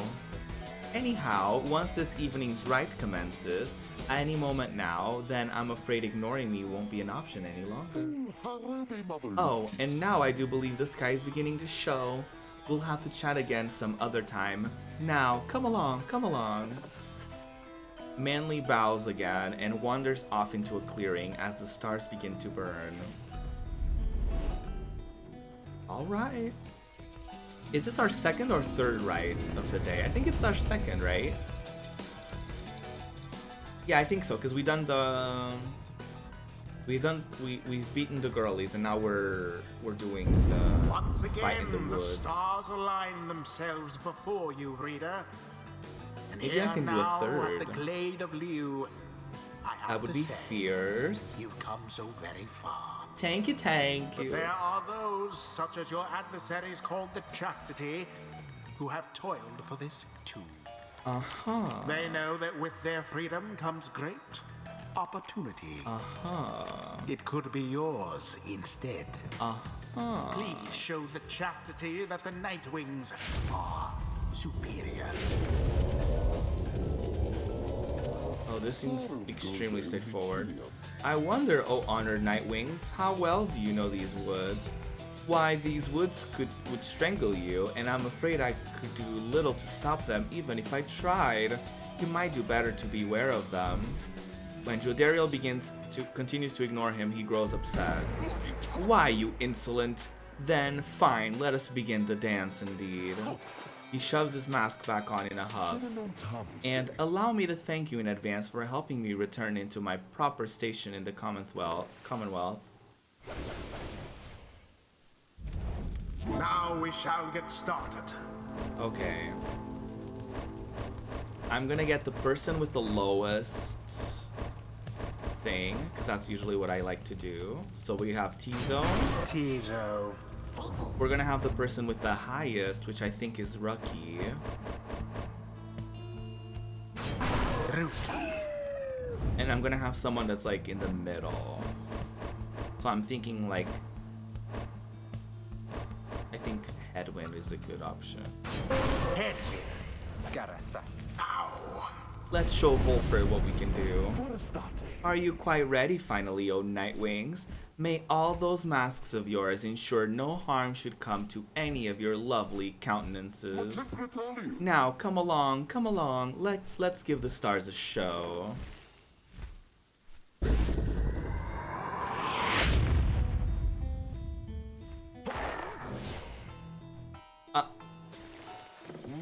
May I present to you Humboldt Manly Jr. What is that? Manly Sapling, which not only has a name but bears a similar posture and likeness to him. Why, he is every bit my equal and is poised to guarantee the Tinderstoff line shall have a bright future. He goes on and on about his sapling for a while. Tizo is no longer interested in listening to Manly prattle on. Oh yeah, my thoughts exactly. Come on, let's get him. Now, isn't he just the most precious thing you've ever seen, The sapling is nothing but an extension of Manly. If he is banished, the sapling should cease to trouble you as well. Manly we got and this, his offspring girlies. hold no small degree of influence Ooh, within the mistakes were made. Commonwealth, reader. There are many who would welcome his return. I forgot though none Tizo's... so much as he himself. Oh shit. I forgot Tizo's thing was like self-destruct. Thoroughly Go, banished. go, go, go! Glory to the Night Wings, first of all. Uh-huh, what's this? It seems the woods themselves are closing in upon our little soiree. Soiree, I don't know how to pronounce that. Oh, do be careful now. These grasping roots and vines, they may not hold you in such high esteem as I. Oh, well. Your adversary Manly is comfortable in this Ah, not this. glade. Oh shit. Mistakes were made. Mistakes were made.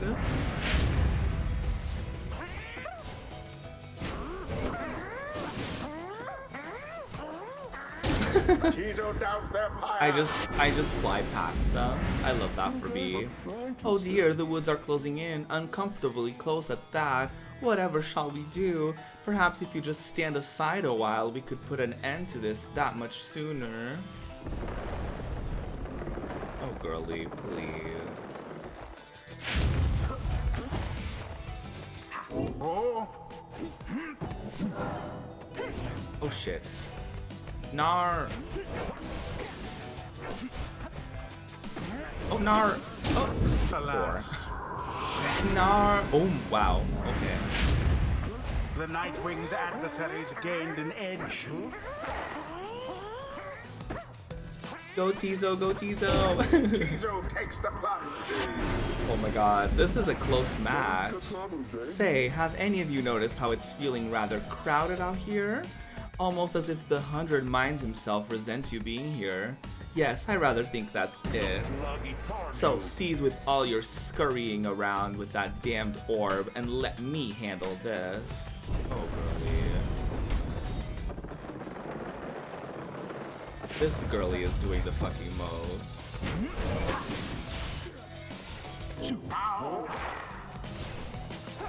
Oh! Not that.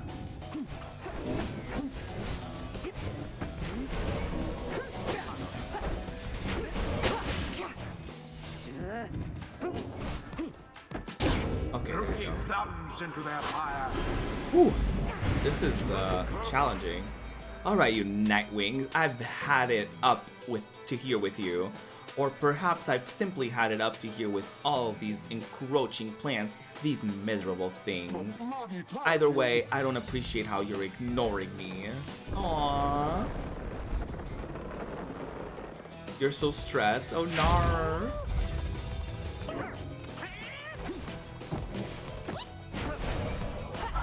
Oh, shit. How sad for that one there. Woo! Nar! Oh shit. Okay. We needed to do that little sacrifice. Goodbye. Wait, do I not have the orb? Wait, where is the Wait, orb? then. Oh, it's right there.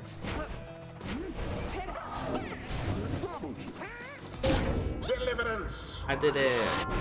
Okay, one more. Once more like that, and we are finished here.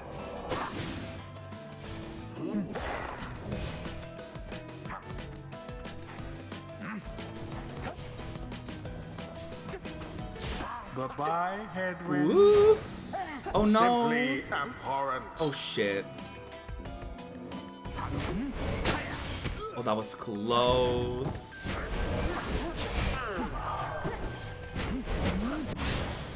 Okay, work. Go, go, go, Now go. then, Oh shit.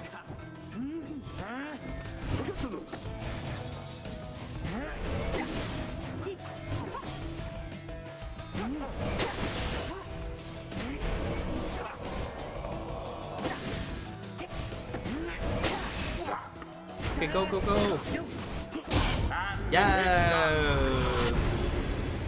The you-know-who prevailed. The scribes themselves surely have taken note.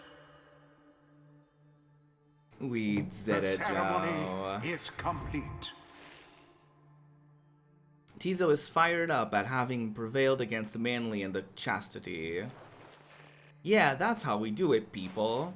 We did it. One step closer, everyone. Well, my. Oh, worry not, oh, Nightwings. I'm not angry with you, honestly. But I am very, very, very, very disappointed. I thought perhaps that we had something going on between us. You scratch my back, I scratch yours and all. Instead, however, you decided to spit in my face. Fine. We'll have to see where all of your rudeness gets you. Now, ta-ta. Girl, fuck Always off. is there greater knowledge to be gained. Early.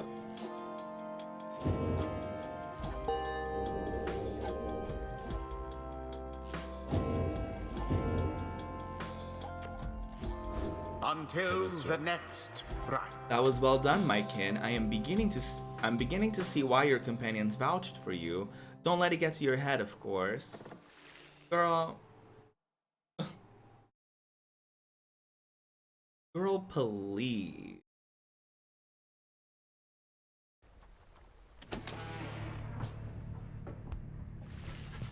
After thwarting the chastity in a convincing manner, you return to your wagon to consider your next move. An adequate performance back there. Adequate? Yes, adequate. For the next part of our plan, go, have your reader there consult the stars, see where they take you next. I'll give you a hint, it's further north. It's going to be high up. Did this knight hear you say high up? And it's going to be cold. We'll see. Come on, my friend, let's have a look outside then. That plan Wolfred mentioned, I just want you to know, I don't know what he means. We're here because we're going to be free again, and we won't be living out our days as exiles. That's the only plan as far as I'm concerned. There's always a catch, right? We'll see what Wolfred has to say. I don't like these shady shenanigans. Anyway, I'll leave you to it. No matter what, we're getting closer thanks to you. Once more, you look towards the heaven. I feel like there's definitely something shady going on. The more that we know him, the more I'm like, Solium, the golden star. The golden star shines bright over the highest mountain in all the downside. The Buke. It's the Buke. So now you see it for yourself. You are summoned to the north, where looms Mount Alodial, and at the very top, the Fall of Solium. Mount Alodian is the sacred mountain on whose summit the rites were first conceived. Whether its summit is the downside's closest point to the Commonwealth or the farthest, none can say. Fall of Solium, according to the stars next. Yeah. You confirm the stars indicated this exactly. Wolfred, sir, how did you know? Wolfred smiles back at him, but you sense his thoughts as though he is directing them at you. I too can read, my kin. Oh? Forbidden though the words may be. He turns back to Hedwyn. Grande libro d'artes. Your reader's skills, while rare, are not unique. But, as I said, I'll let them do the job. I see that you have something special going here, which benefits the plan. What plan? I thought this was about our freedom. Oh, fear not, my boy. It is indeed. Plenty of time to tell you all about it on the way. For now, however, you look like you can use some rest, and for that matter, so can I, if you'll excuse me. You sense your companions are exhausted from their recent travels. Given the road ahead, you agree it would be best to take the night to recover as much as possible. Now let's do it. Let's rest. At dawn, Volfred is already up. He reveals to you a pathway through the woods, into the cold lands to the north, beyond which lies your next destination. Alright. Chlorian Shore. You have not yet been to this region. Volfred reveals this to be the one path through the woods into the north. Alright, we're going then. I feel like a lot of this game, though, is like, you don't really have a lot of choices, I've noticed. Like, you have a little bit of choices, but it does feel like we're on a path that's kind of already predetermined. You know what I mean? Like, the more and more I play it, especially with Volfred being, like, so shady, and him knowing so much, it feels as though, like, I don't know, this is all, like, premeditated almost. I don't know. And we're just, like, little pawns being placed in the game, I guess. I don't know. Anyways, you clear of the woods at last and arrive in lands grown cold in the shadow of Mount Elodial. You will have to make it all the way to the top. In a moment of respite, Volfred calls everyone together to discuss matters pertaining to the rites and the plan to which he alluded. You banded together with the common faith that freedom from the downside is not impossible, am I correct? But let me ask you something. What does freedom even mean to you? He looks in your direction as he asks, defying you to answer. You cannot sense his own thoughts on the subject and only know the truth of how you feel. I feel like I'm being judged. I feel like whatever answer I say is gonna be, like, he's gonna have something to say about it. I feel like, I don't know. Okay, what does freedom mean to you? Doing what you want. Freedom means being able to make decisions on your own terms. Achieving inner peace. Freedom means having a clear conscience and a carefree heart. Having no master. Freedom means answering to no one's will other than your own. Going where you please. Freedom means being able to go where your heart yearns without restriction or without fear. To feel true love. Freedom means not having one's strongest feelings and emotions repressed or rebuffed. Living without fear. Freedom means living your life without concern for others' judgment or approval. Nothing at all. Freedom is just another empty goal to chase to give one's life a false sense of meaning. No. Freedom means not being forced into responding to such questions.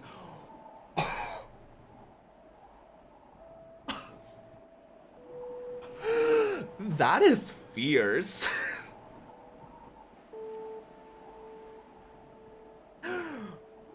Actually, like, responding that would be really, really fierce.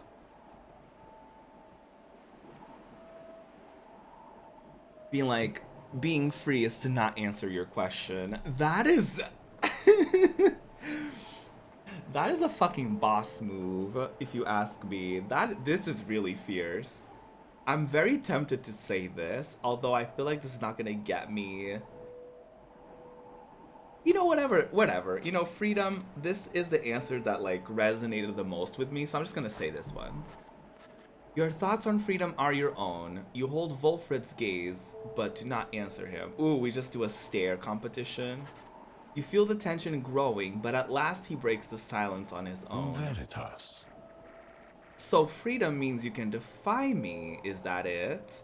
Well, I suppose it does. Or perhaps you haven't spared the subject any real thought, or don't know what you think I wish to hear. No matter, I pose the question to get you to think. He then turns his attention to the whole group. Now, let me tell you all what freedom means to me. Why do we care? Freedom means to live life without fear. To be able to indulge one's curiosities and passions, at least the ones that cause no harm to others, without the constant threat of judgment and reprisal. Freedom means not being made a criminal for what you know or whom you love. Okay, so he's doing all of the above. Okay. Or whom you love or what you choose to think or not think. It looks out toward the distant mountains. Okay, I'm redirecting this to y'all in chat. What does freedom mean to you? A deep question, no less. He looks out toward the distant mountains. Within the next few days, your time in exile could come to an end. You could see the Commonwealth once more, and you would be exalted there, given the highest honor, the opposite of how you got here. But you would not be truly free, I think. At the least, you would become complicit to an ancient system that would design... You would become complicit to an ancient system that would deign to cast down others such as you. It is a system whose well-intentioned founding principles have not long... Nope. It is a system whose well-intentioned founding principles have long been lost, and the 8 scribes, if they are out there still, have made quite clear that they shall not intervene firsthand. I do see what he means though, like, I have been kind of thinking about it, like, them going back to, like, freedom is them going back to Commonwealth, which is a society that literally banishes you for, like, learning how to read.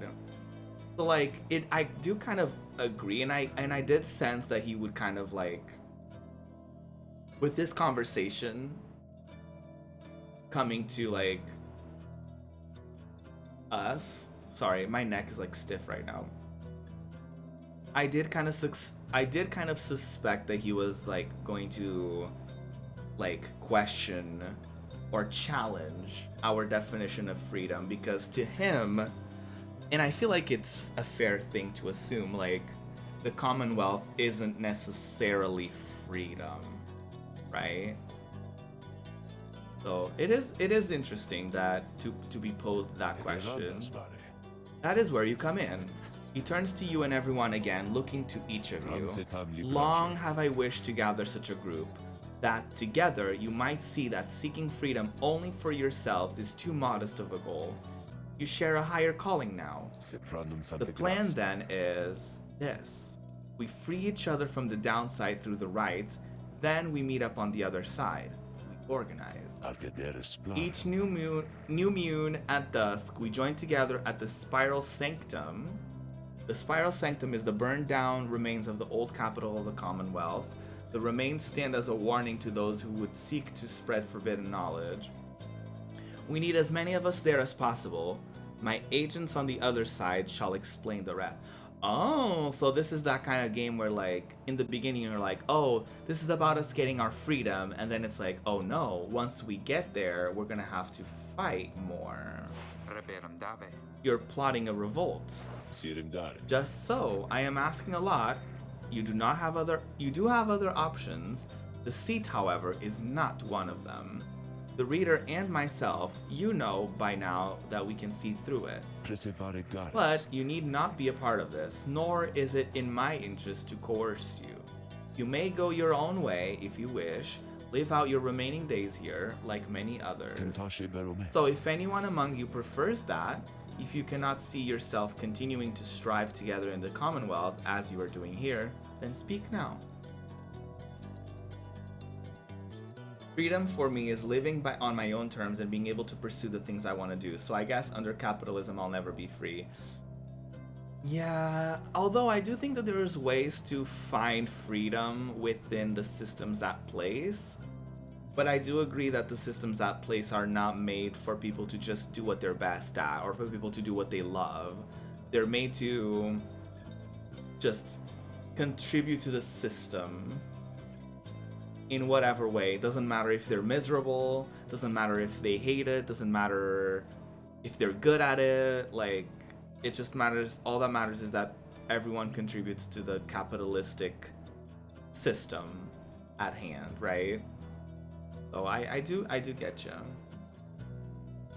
If anyone, oh, I already read that. Wolfred pauses for a time, examining each member of the group. No one stirs. You read it. Very good. Some of you consider yourself friends, some others not. but all of you are bound together through the rites and are integral to our plan. Remember that. Quare veri bralias? You seek true freedom, you will not find it waiting for you in the Commonwealth, but together you can bring it about, both for yourselves and others. That is my promise. Then he lets out a long breath. Fare Taurus. That's it. I ask you all to think on this, and let's reconvene along our journey to the summit. Wolfred turns toward the mountains, leaving you to consider what he said and plot the wagon's northward path. I think the only criticism that I have of Wolfred is that, first of all, I don't know if he it just seems like he's always testing me without properly communicating what he's doing, which is, I guess, what a test is. But like, when he was like, "Hi, you can leave," I think that was a test for me to be like, "Okay, bye," and for him to be like, "You are not, you are not the right person for this because we want true freedom." And I feel like there's also kind of a level of like, there's a little bit of condescending and a little bit of like, it feels like he's like, whatever I say is correct, and all of you are wrong if you don't think like that. You know what I mean? Which, I mean, he does make some points about like returning to the Commonwealth doesn't necessarily mean that you're going to be free. But it's also like, it's not for him to judge what other people think is true freedom, right? Because everyone else has their own, like, everyone else probably has their own definition of it. Although I am into the idea of doing this for the bigger picture, I don't think it's correct for him to place that on us and to basically say that in order, you know what I mean? It's like, it's very like, my truth is the only truth. Like, my reality is the only reality. Like, it's very like main character syndrome, right? It's very like, it's like I get it. He has like good intentions, but at the same time, it feels very like, it's like very preachy. You know what I mean? I don't know if that's the best way for me to describe like my issues with him, but yeah. Freedom is being financially stable. Yep. It is. You're right. Even if I succeed in what I'm trying to do now, it will force me to live in poverty since disabled people are legally not allowed to save money, but that would be closer than where I am at now, since I'd be free to pursue the things that I want, even if they don't make me a lot of money. Freedom is so tied to financial stability and it's so gross. Right. Right. Exactly.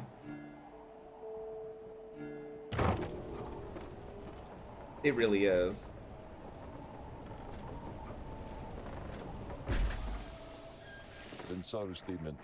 Beyond lies Mount Elodial. I suggest we make camp here at the base of the mountain, for we shall need our spirits and our strength to make ascent. Make the ascent. The Beyonder Crystal seeks headwind. Okay, I don't care. Okay, what you want? There you are, my kin. There was something which I wanted to discuss with you in private. Wolfred stares at you rather intently, as if reaching out to you, and then... You do know what it means to be a reader. Those such as we are not limited to reading pages from a book. Though your ability in this, I sense, is nascent, though. Mere flashes, uncontrollable. I see as well now that they haven't told you yet, your friends, and that explains a lot. They haven't told you readers such as you cannot go free. I had wondered why you would insist on pressing onward with this group in light of this. The answer then was plain. You simply did not know or fully realize. They did not deceive you, by the way. There is no reason that they would know themselves other than Tarek, who shall not influence your thinking in such matters.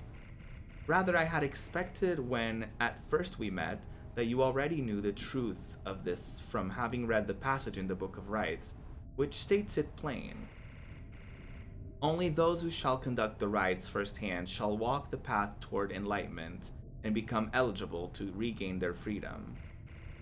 Perhaps you have not gotten to that part just yet.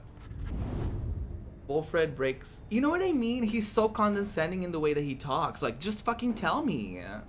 He's like, oh, you don't seem to know that, but you would know that if you read, which maybe you just haven't gotten to it. Like, it just feels like very, like, patronizing. Like, just fucking tell me. Wolfred breaks free from you and looks at you again. Then he speaks to you as normal. It is plain that you are not in adequate condition to conduct the rites, and this group values you as reader. I wish only to ensure you understand what you're getting into here.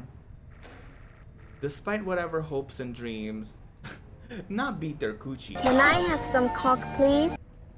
Hi, Dex. How are you doing? Despite whatever hopes and dreams and promises might have been shared, I do not think the rites can help you return, if that's what you had in mind. So once again, I invite you to depart, and I will see to it that you are compensated. Do not misunderstand. If it is your wish to remain, then you are welcome, but this journey we are on, it has no guarantees. Not for you, not for any of us. You understand? Wolfred indicates that readers such as you cannot go free through the rites. What the fuck am I supposed to do? Like, I can't participate in the rites.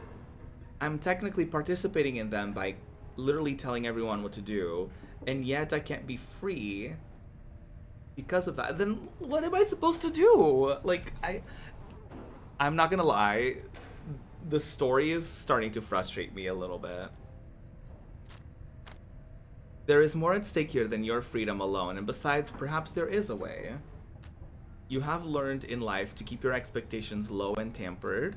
If Wolfred really wishes to know your thoughts on the subject, he knows where to find them. I'm just gonna say this. Maybe there is a way. You understand the words of warning, and yet, just the same, you choose to carry on. There's more that you wish to achieve on this journey than freedom for yourself. You opened YouTube and accidentally ran into a minor GGP spoiler just to open Twitter and run into another minor GGP spoiler. Yeah, you might not want to go on Twitter until you watch the episode, especially if you follow a lot of like accounts that are tweeting about it. You understand the word. Oh, I already read that. I admire that, my kin. Then very well. See what I mean? He's always like judging my answers. Like, I don't need you to tell me that my answer is good. Like, I know. Like, you know what I mean? Like, I know my intentions. I need you to like validate and be like, I like that answer. Because like, if I said anything else, he would have been like, I don't know about that. You know what I mean? It's just like, Wolfred is exhausting me. Are we watching the episode tonight then? If it's subbed by tonight, then yeah, I'm down. Know that we have much at stake here in this anyway, much more than just a shot at going back into the Commonwealth, which cast us down here to begin with. It sounds like you intend to stick around. Then we'll have lots of time to chat as we ascend the sacred mountain in the coming days.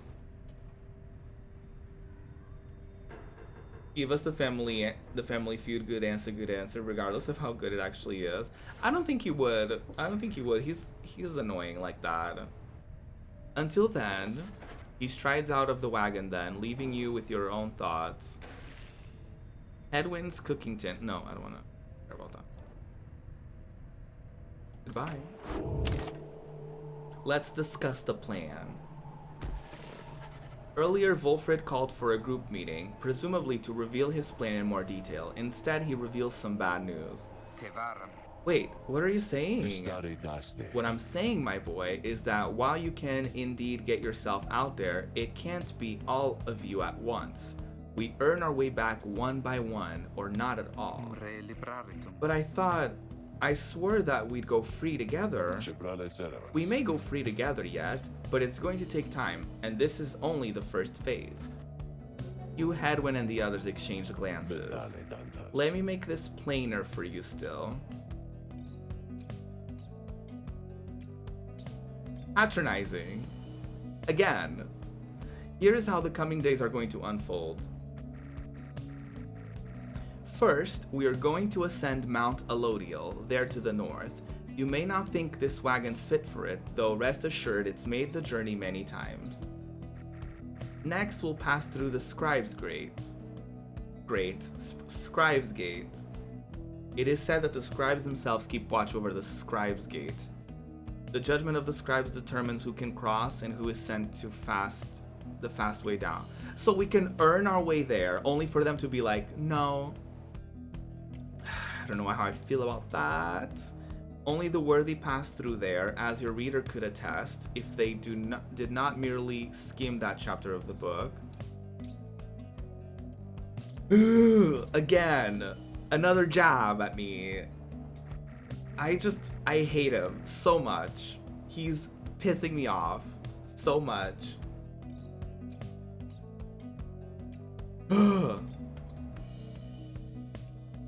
Okay, let me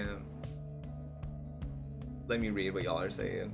What I'm saying is that Wolfred will catch these hands. Yes. Oh my god, I would always get so frustrated with that. The girlie will say the most clown shit imaginable and their whole family is like, oh my god, you're doing amazing, sweetie. Right. Okay, so you're closer to the end now as an update, so definitely next stream. Oh, work! They'd really be like, name an orange fruit, lemon. Good answer, good answer. Well. Both you and they shall choose someone from your respective ranks.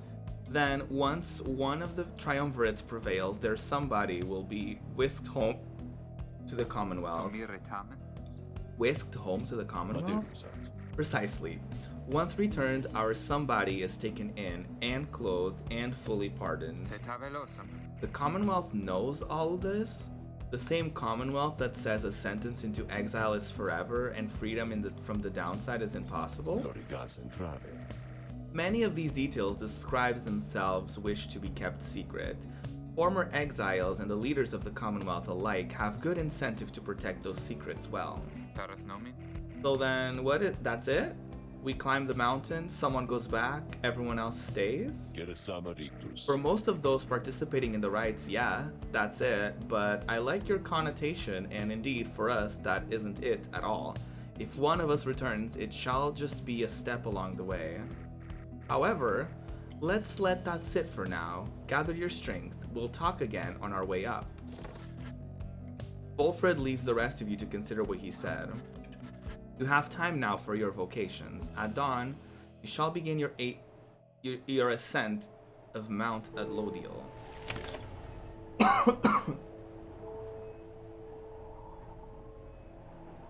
I would be the asshole to call out my family member in front of God and Steve Harvey. Not in front of God and Steve Harvey. I'm gonna see if I can get a good answer compilation to show you how much of a mess it is. Iconic. I'm tired. I'm gonna do study in private. You find a relatively quiet clearing to study the Book of Rites with undivided attention. Through greater understanding comes the reader's influence. Oh, by the way, did I read your thing out loud, Pants? But thank you. Regardless, either way, thank you.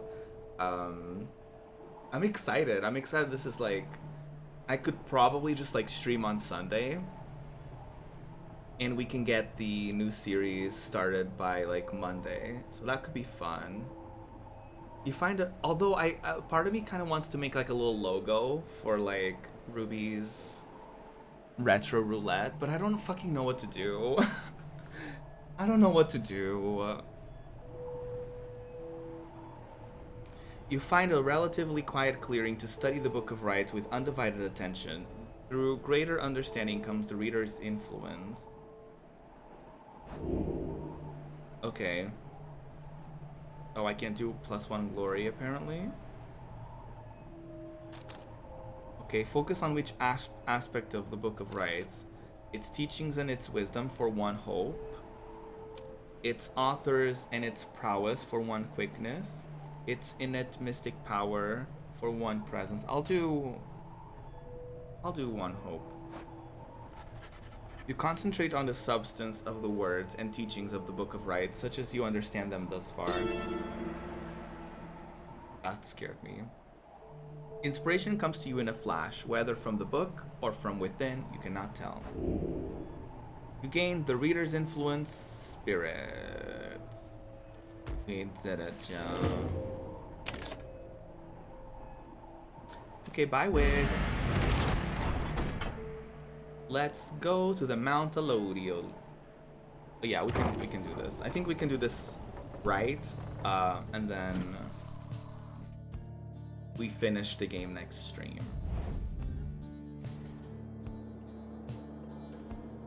Maybe. Unless there's more drama. Depending on how long this takes. Here before you lies Mount Elodial, stretching far beyond your line of sight. Somewhere upon this mountain lies the only place from which you can escape the downside. Your companions gather around. I don't know why my brain just fully melted.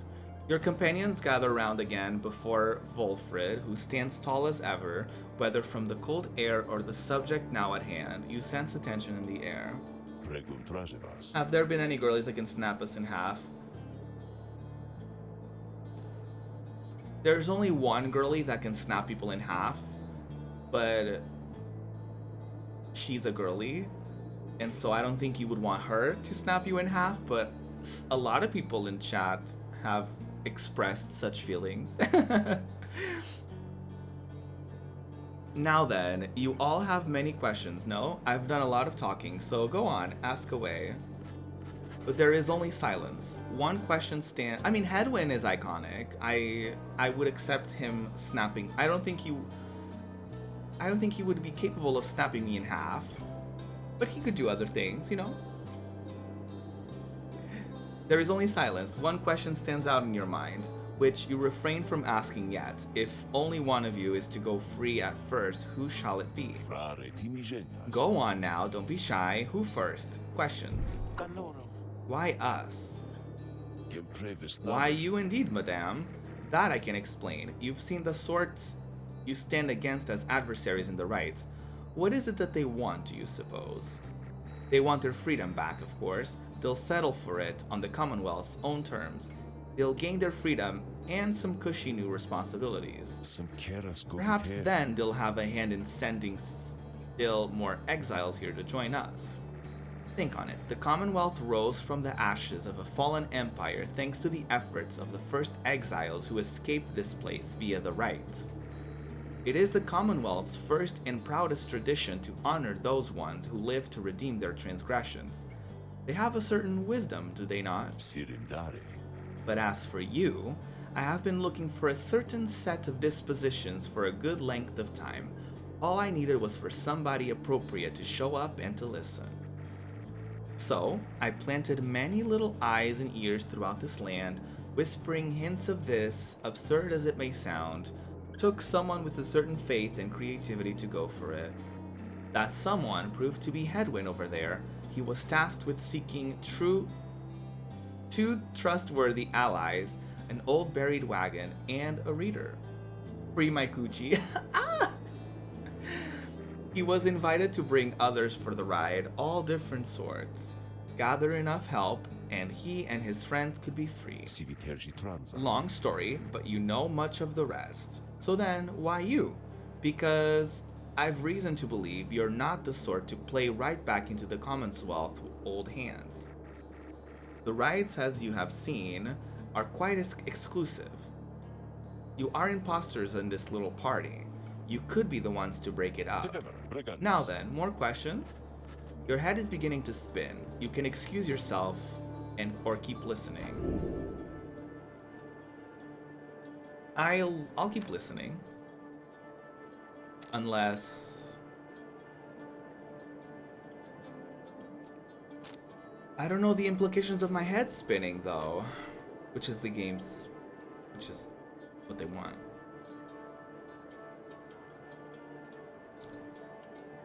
I feel like this implication that, oh, you have another right to conduct, I feel like it kind of makes it seem like, oh, if my head continues to spin, I lose control, therefore I'm not going to be able to partake in it. So I think I'm just going to step away. You get the gist of what Wolfred is talking about, but feel the need to be alone rather than participate in his assembly. You quietly excuse yourself. Later you hear some of your companions talking as they what the fuck? As they reconnoiter pathways up the mountain. It seems the Nightwings disbanded years ago, and since then no one has gone free. Okay, what now? Emperor's Fall, a pathway on the outskirts of Mount Elodiel's nameless lower summits. Pamatha expects some long-lost valuables to be stashed here. Emperor's Ascent, a gap through the nameless lower summits beneath Mount Elodiel. Shay believes the 8 scribes will bless whoever goes through here. We need as much help as we can get. We'll go that way.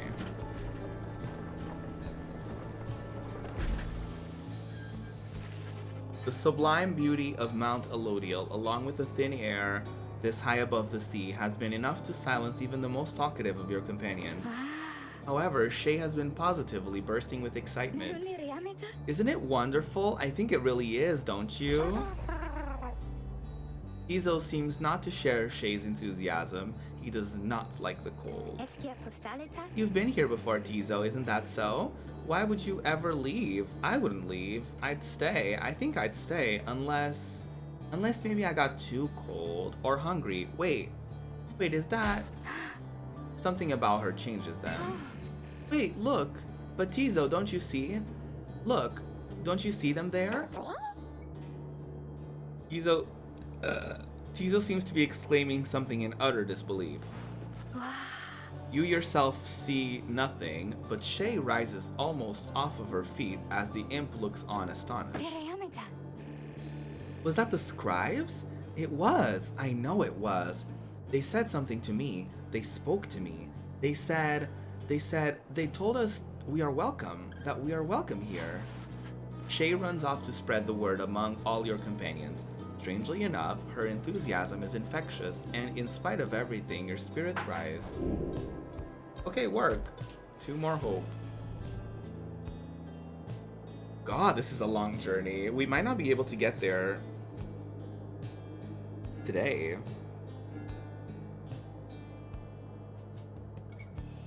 First of the two paths leading to the mountain's summit, Hedwyn expressed a passing whim to see a view from here.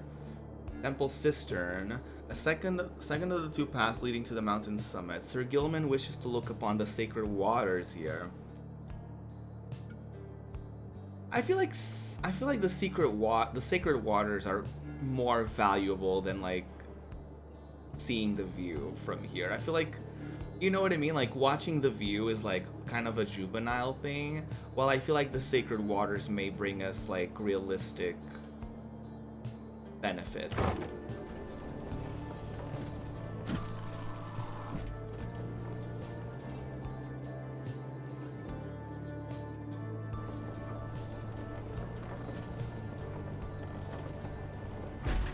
What happened? At long last, the worm surges towards the waters of the cistern. You decide to join him for a brief excursion there after another hard day's ride. You find him in a shallow pool, appearing very much contented. This night, he thought he may never again feel fresh water's cool caress against his scales. He sighs, splashing about from time to time. Then he turns his attention over to you. You, Master Reader, are most kind. To take with you this wayward knight, he swears to prove himself to you and to the rest. He knows that soon now, someone may go free. He knows the choice of whom may weigh upon you heavily indeed. Do I have to choose? For it is you who ought to make the right choice, is that not so? This night he heard it from the other, so it might be true.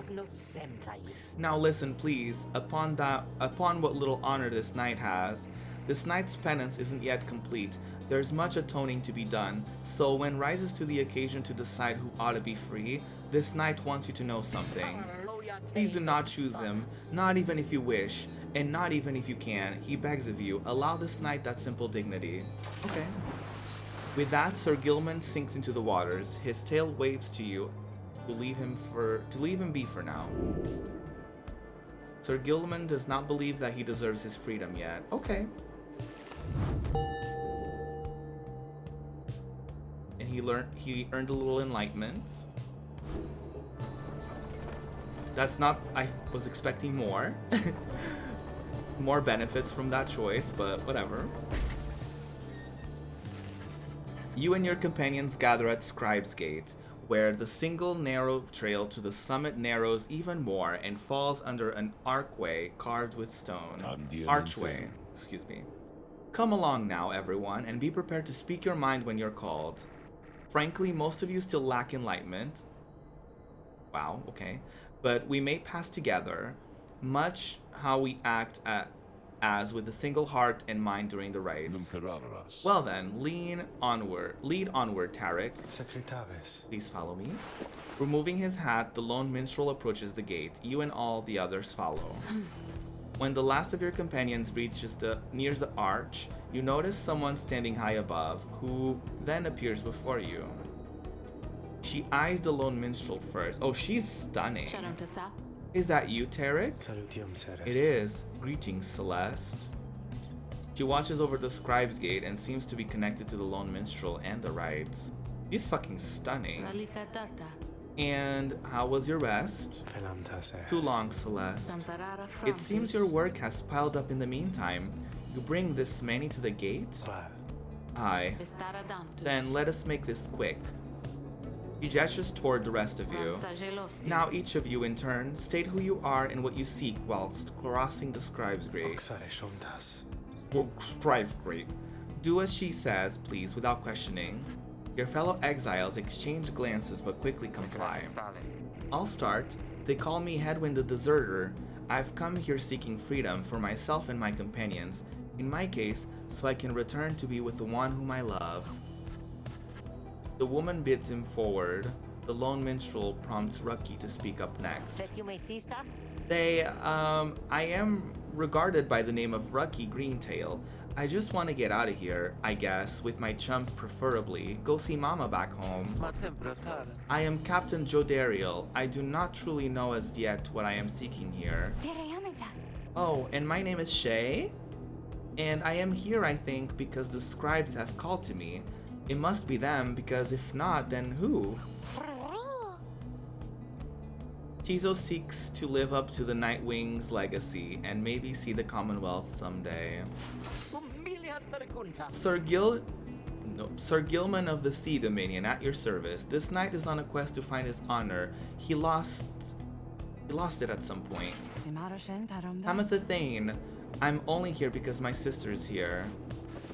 Then, as Wolfred steps forward, the one called Celeste raises her voice. You. I recognize you from the Nightwings of the past. You are not clad in the raiment any longer. I would know why. I had my chance already. The Nightwings that now stand before you, I travel with them as a pilgrim now. I see. Then state why you are here, as have the others. My name is Wolfred Sandalwood. I seek liberty for each of us, so that one day we all might stand shoulder to shoulder on the other side and bring our freedom to the people there. She waves him by. Then she turns to you, for there is no one left to go. State who you are to traverse Scribe's Gate. Who am I? When they learned you knew the old ways, they came for you, and you could not run far. Am I don't want to say that word. Am I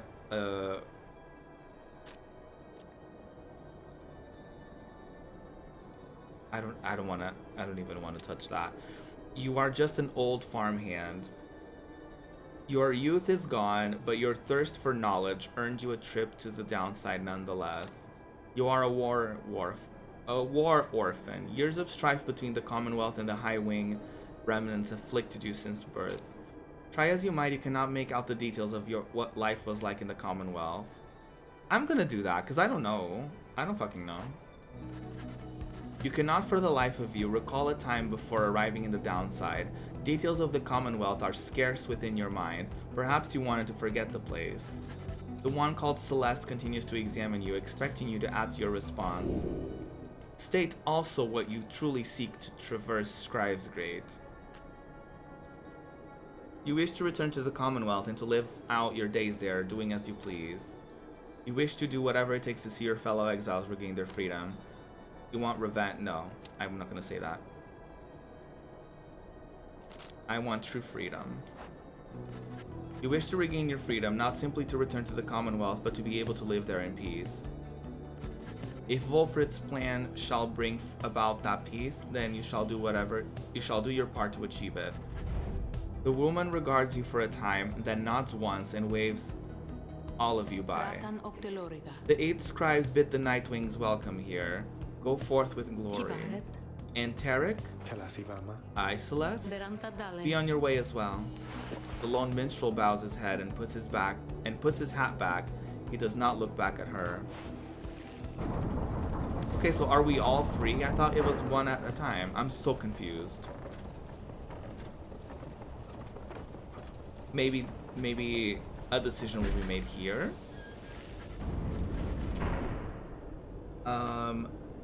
I don't want to stop now. From the top of Mount Elodial, you see the distant downside before you. You think on the many thousand leagues you crossed to reach this point as the sky grows dim. Oh, there's a liberation rite. Okay, we're gonna leave this to next stream. We're gonna do this next time, y'all. Because I think we're getting to the end of the game. And we shall achieve victory and all of the above next stream. Ooh. It is like weird to like have someone at the gate be like accepting that you go through and then only to like have to prove yourself again, and then like you have to make a choice of only one person can be free. Like it's weird. It's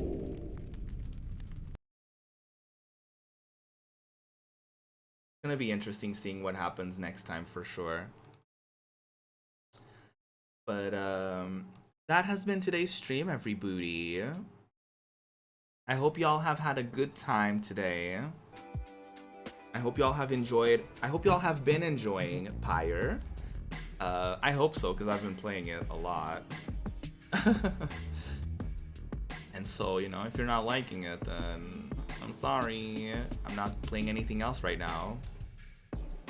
I am loving, though, like, I will say, I really am liking the idea of, like, playing one game all the way through and then doing something else. You know what I mean? Like, I love doing variety, but there's something about, like, you know, picking something and then sticking with it and then picking something else, sticking with it, rather than, like, jumping all over the place. Like, there's something to it. I guess it's like you're let through just to be allowed the chance to be right. It seems like there's a lot of like fucking gatekeeping with this game. Like there's a lot of like proving yourself and like a lot of layers to like everything. Everything seems so complicated and annoying. I say it kindly. I say that respectfully.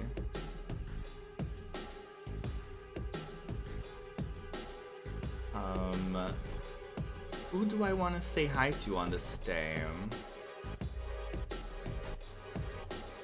Before I do so, I will say, first things first, thank you for everything. This week has been amazing. We have, I think, one more stream of this game, and that should be enough to beat it. So I want to thank you for that. I want to thank you for, you know, keeping me company, having good conversations with me, all of that fun stuff. I want to say thank you for that. I want to say as well, you can find more of my content at at my website. You can find all my social media links. Everything is at ProjectRuby, but if you need like a one link for everything, there's that. My bot just posted about Just Gaming Things, which is perfect timing because I'm gonna be on that podcast tomorrow. It's gonna be 7 p.m. BST, which is 4 p.m. Eastern Standard Time, 3 p.m. Central. We're gonna do that tomorrow. Wait, 2 p.m.? Did I say 2 p.m.? I said 4 p.m. Well. That.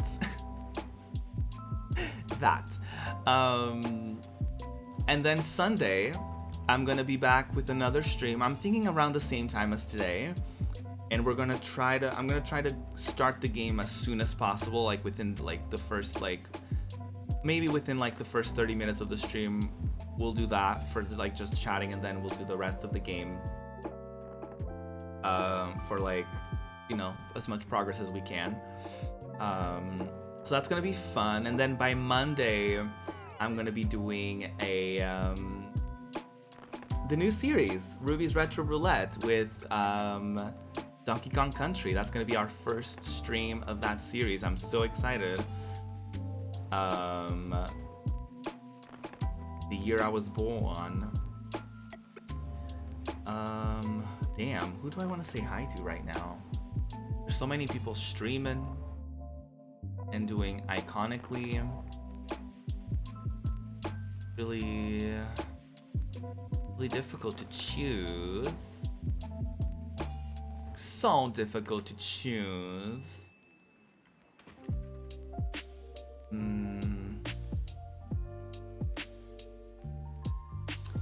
I don't know.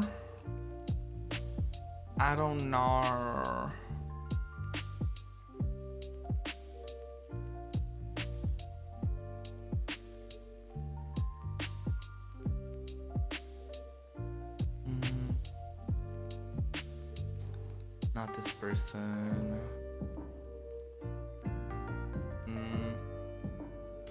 No. I don't know.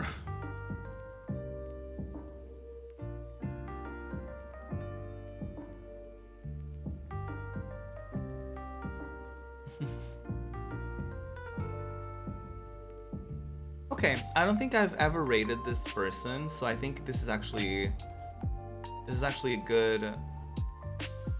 good time for us to do so. We're gonna be rating my fellow Rainbow Arcade teammate Kagenaga. Hold on, let me get the raid going. I hope I'm pronouncing their name right. Excuse me, his name right. His pronouns are he, him. He is a VTuber. He identifies as gay and trans. No backseating, please, no backseating. He is playing through The Legend of Zelda Twilight Princess right now, which I've never played, so I don't care about spoilers or anything of the sort. But he's doing that. He also does amazing articles that I've seen about a lot of different topics such as politics, media analysis, and all that. So definitely super recommend. He also was the one that got me on board for the Free Palestine fundraising that I did a while ago. What? A month ago? I don't fucking know. Time. Or weeks ago? I genuinely don't know. That's really scary. I've completely lost the concept of time. Either way, again, new video is out. K-pop haul unboxing. Tomorrow, Just Gaming Things. Sunday, more Pyre. And now the raid. Bye, y'all. Love you.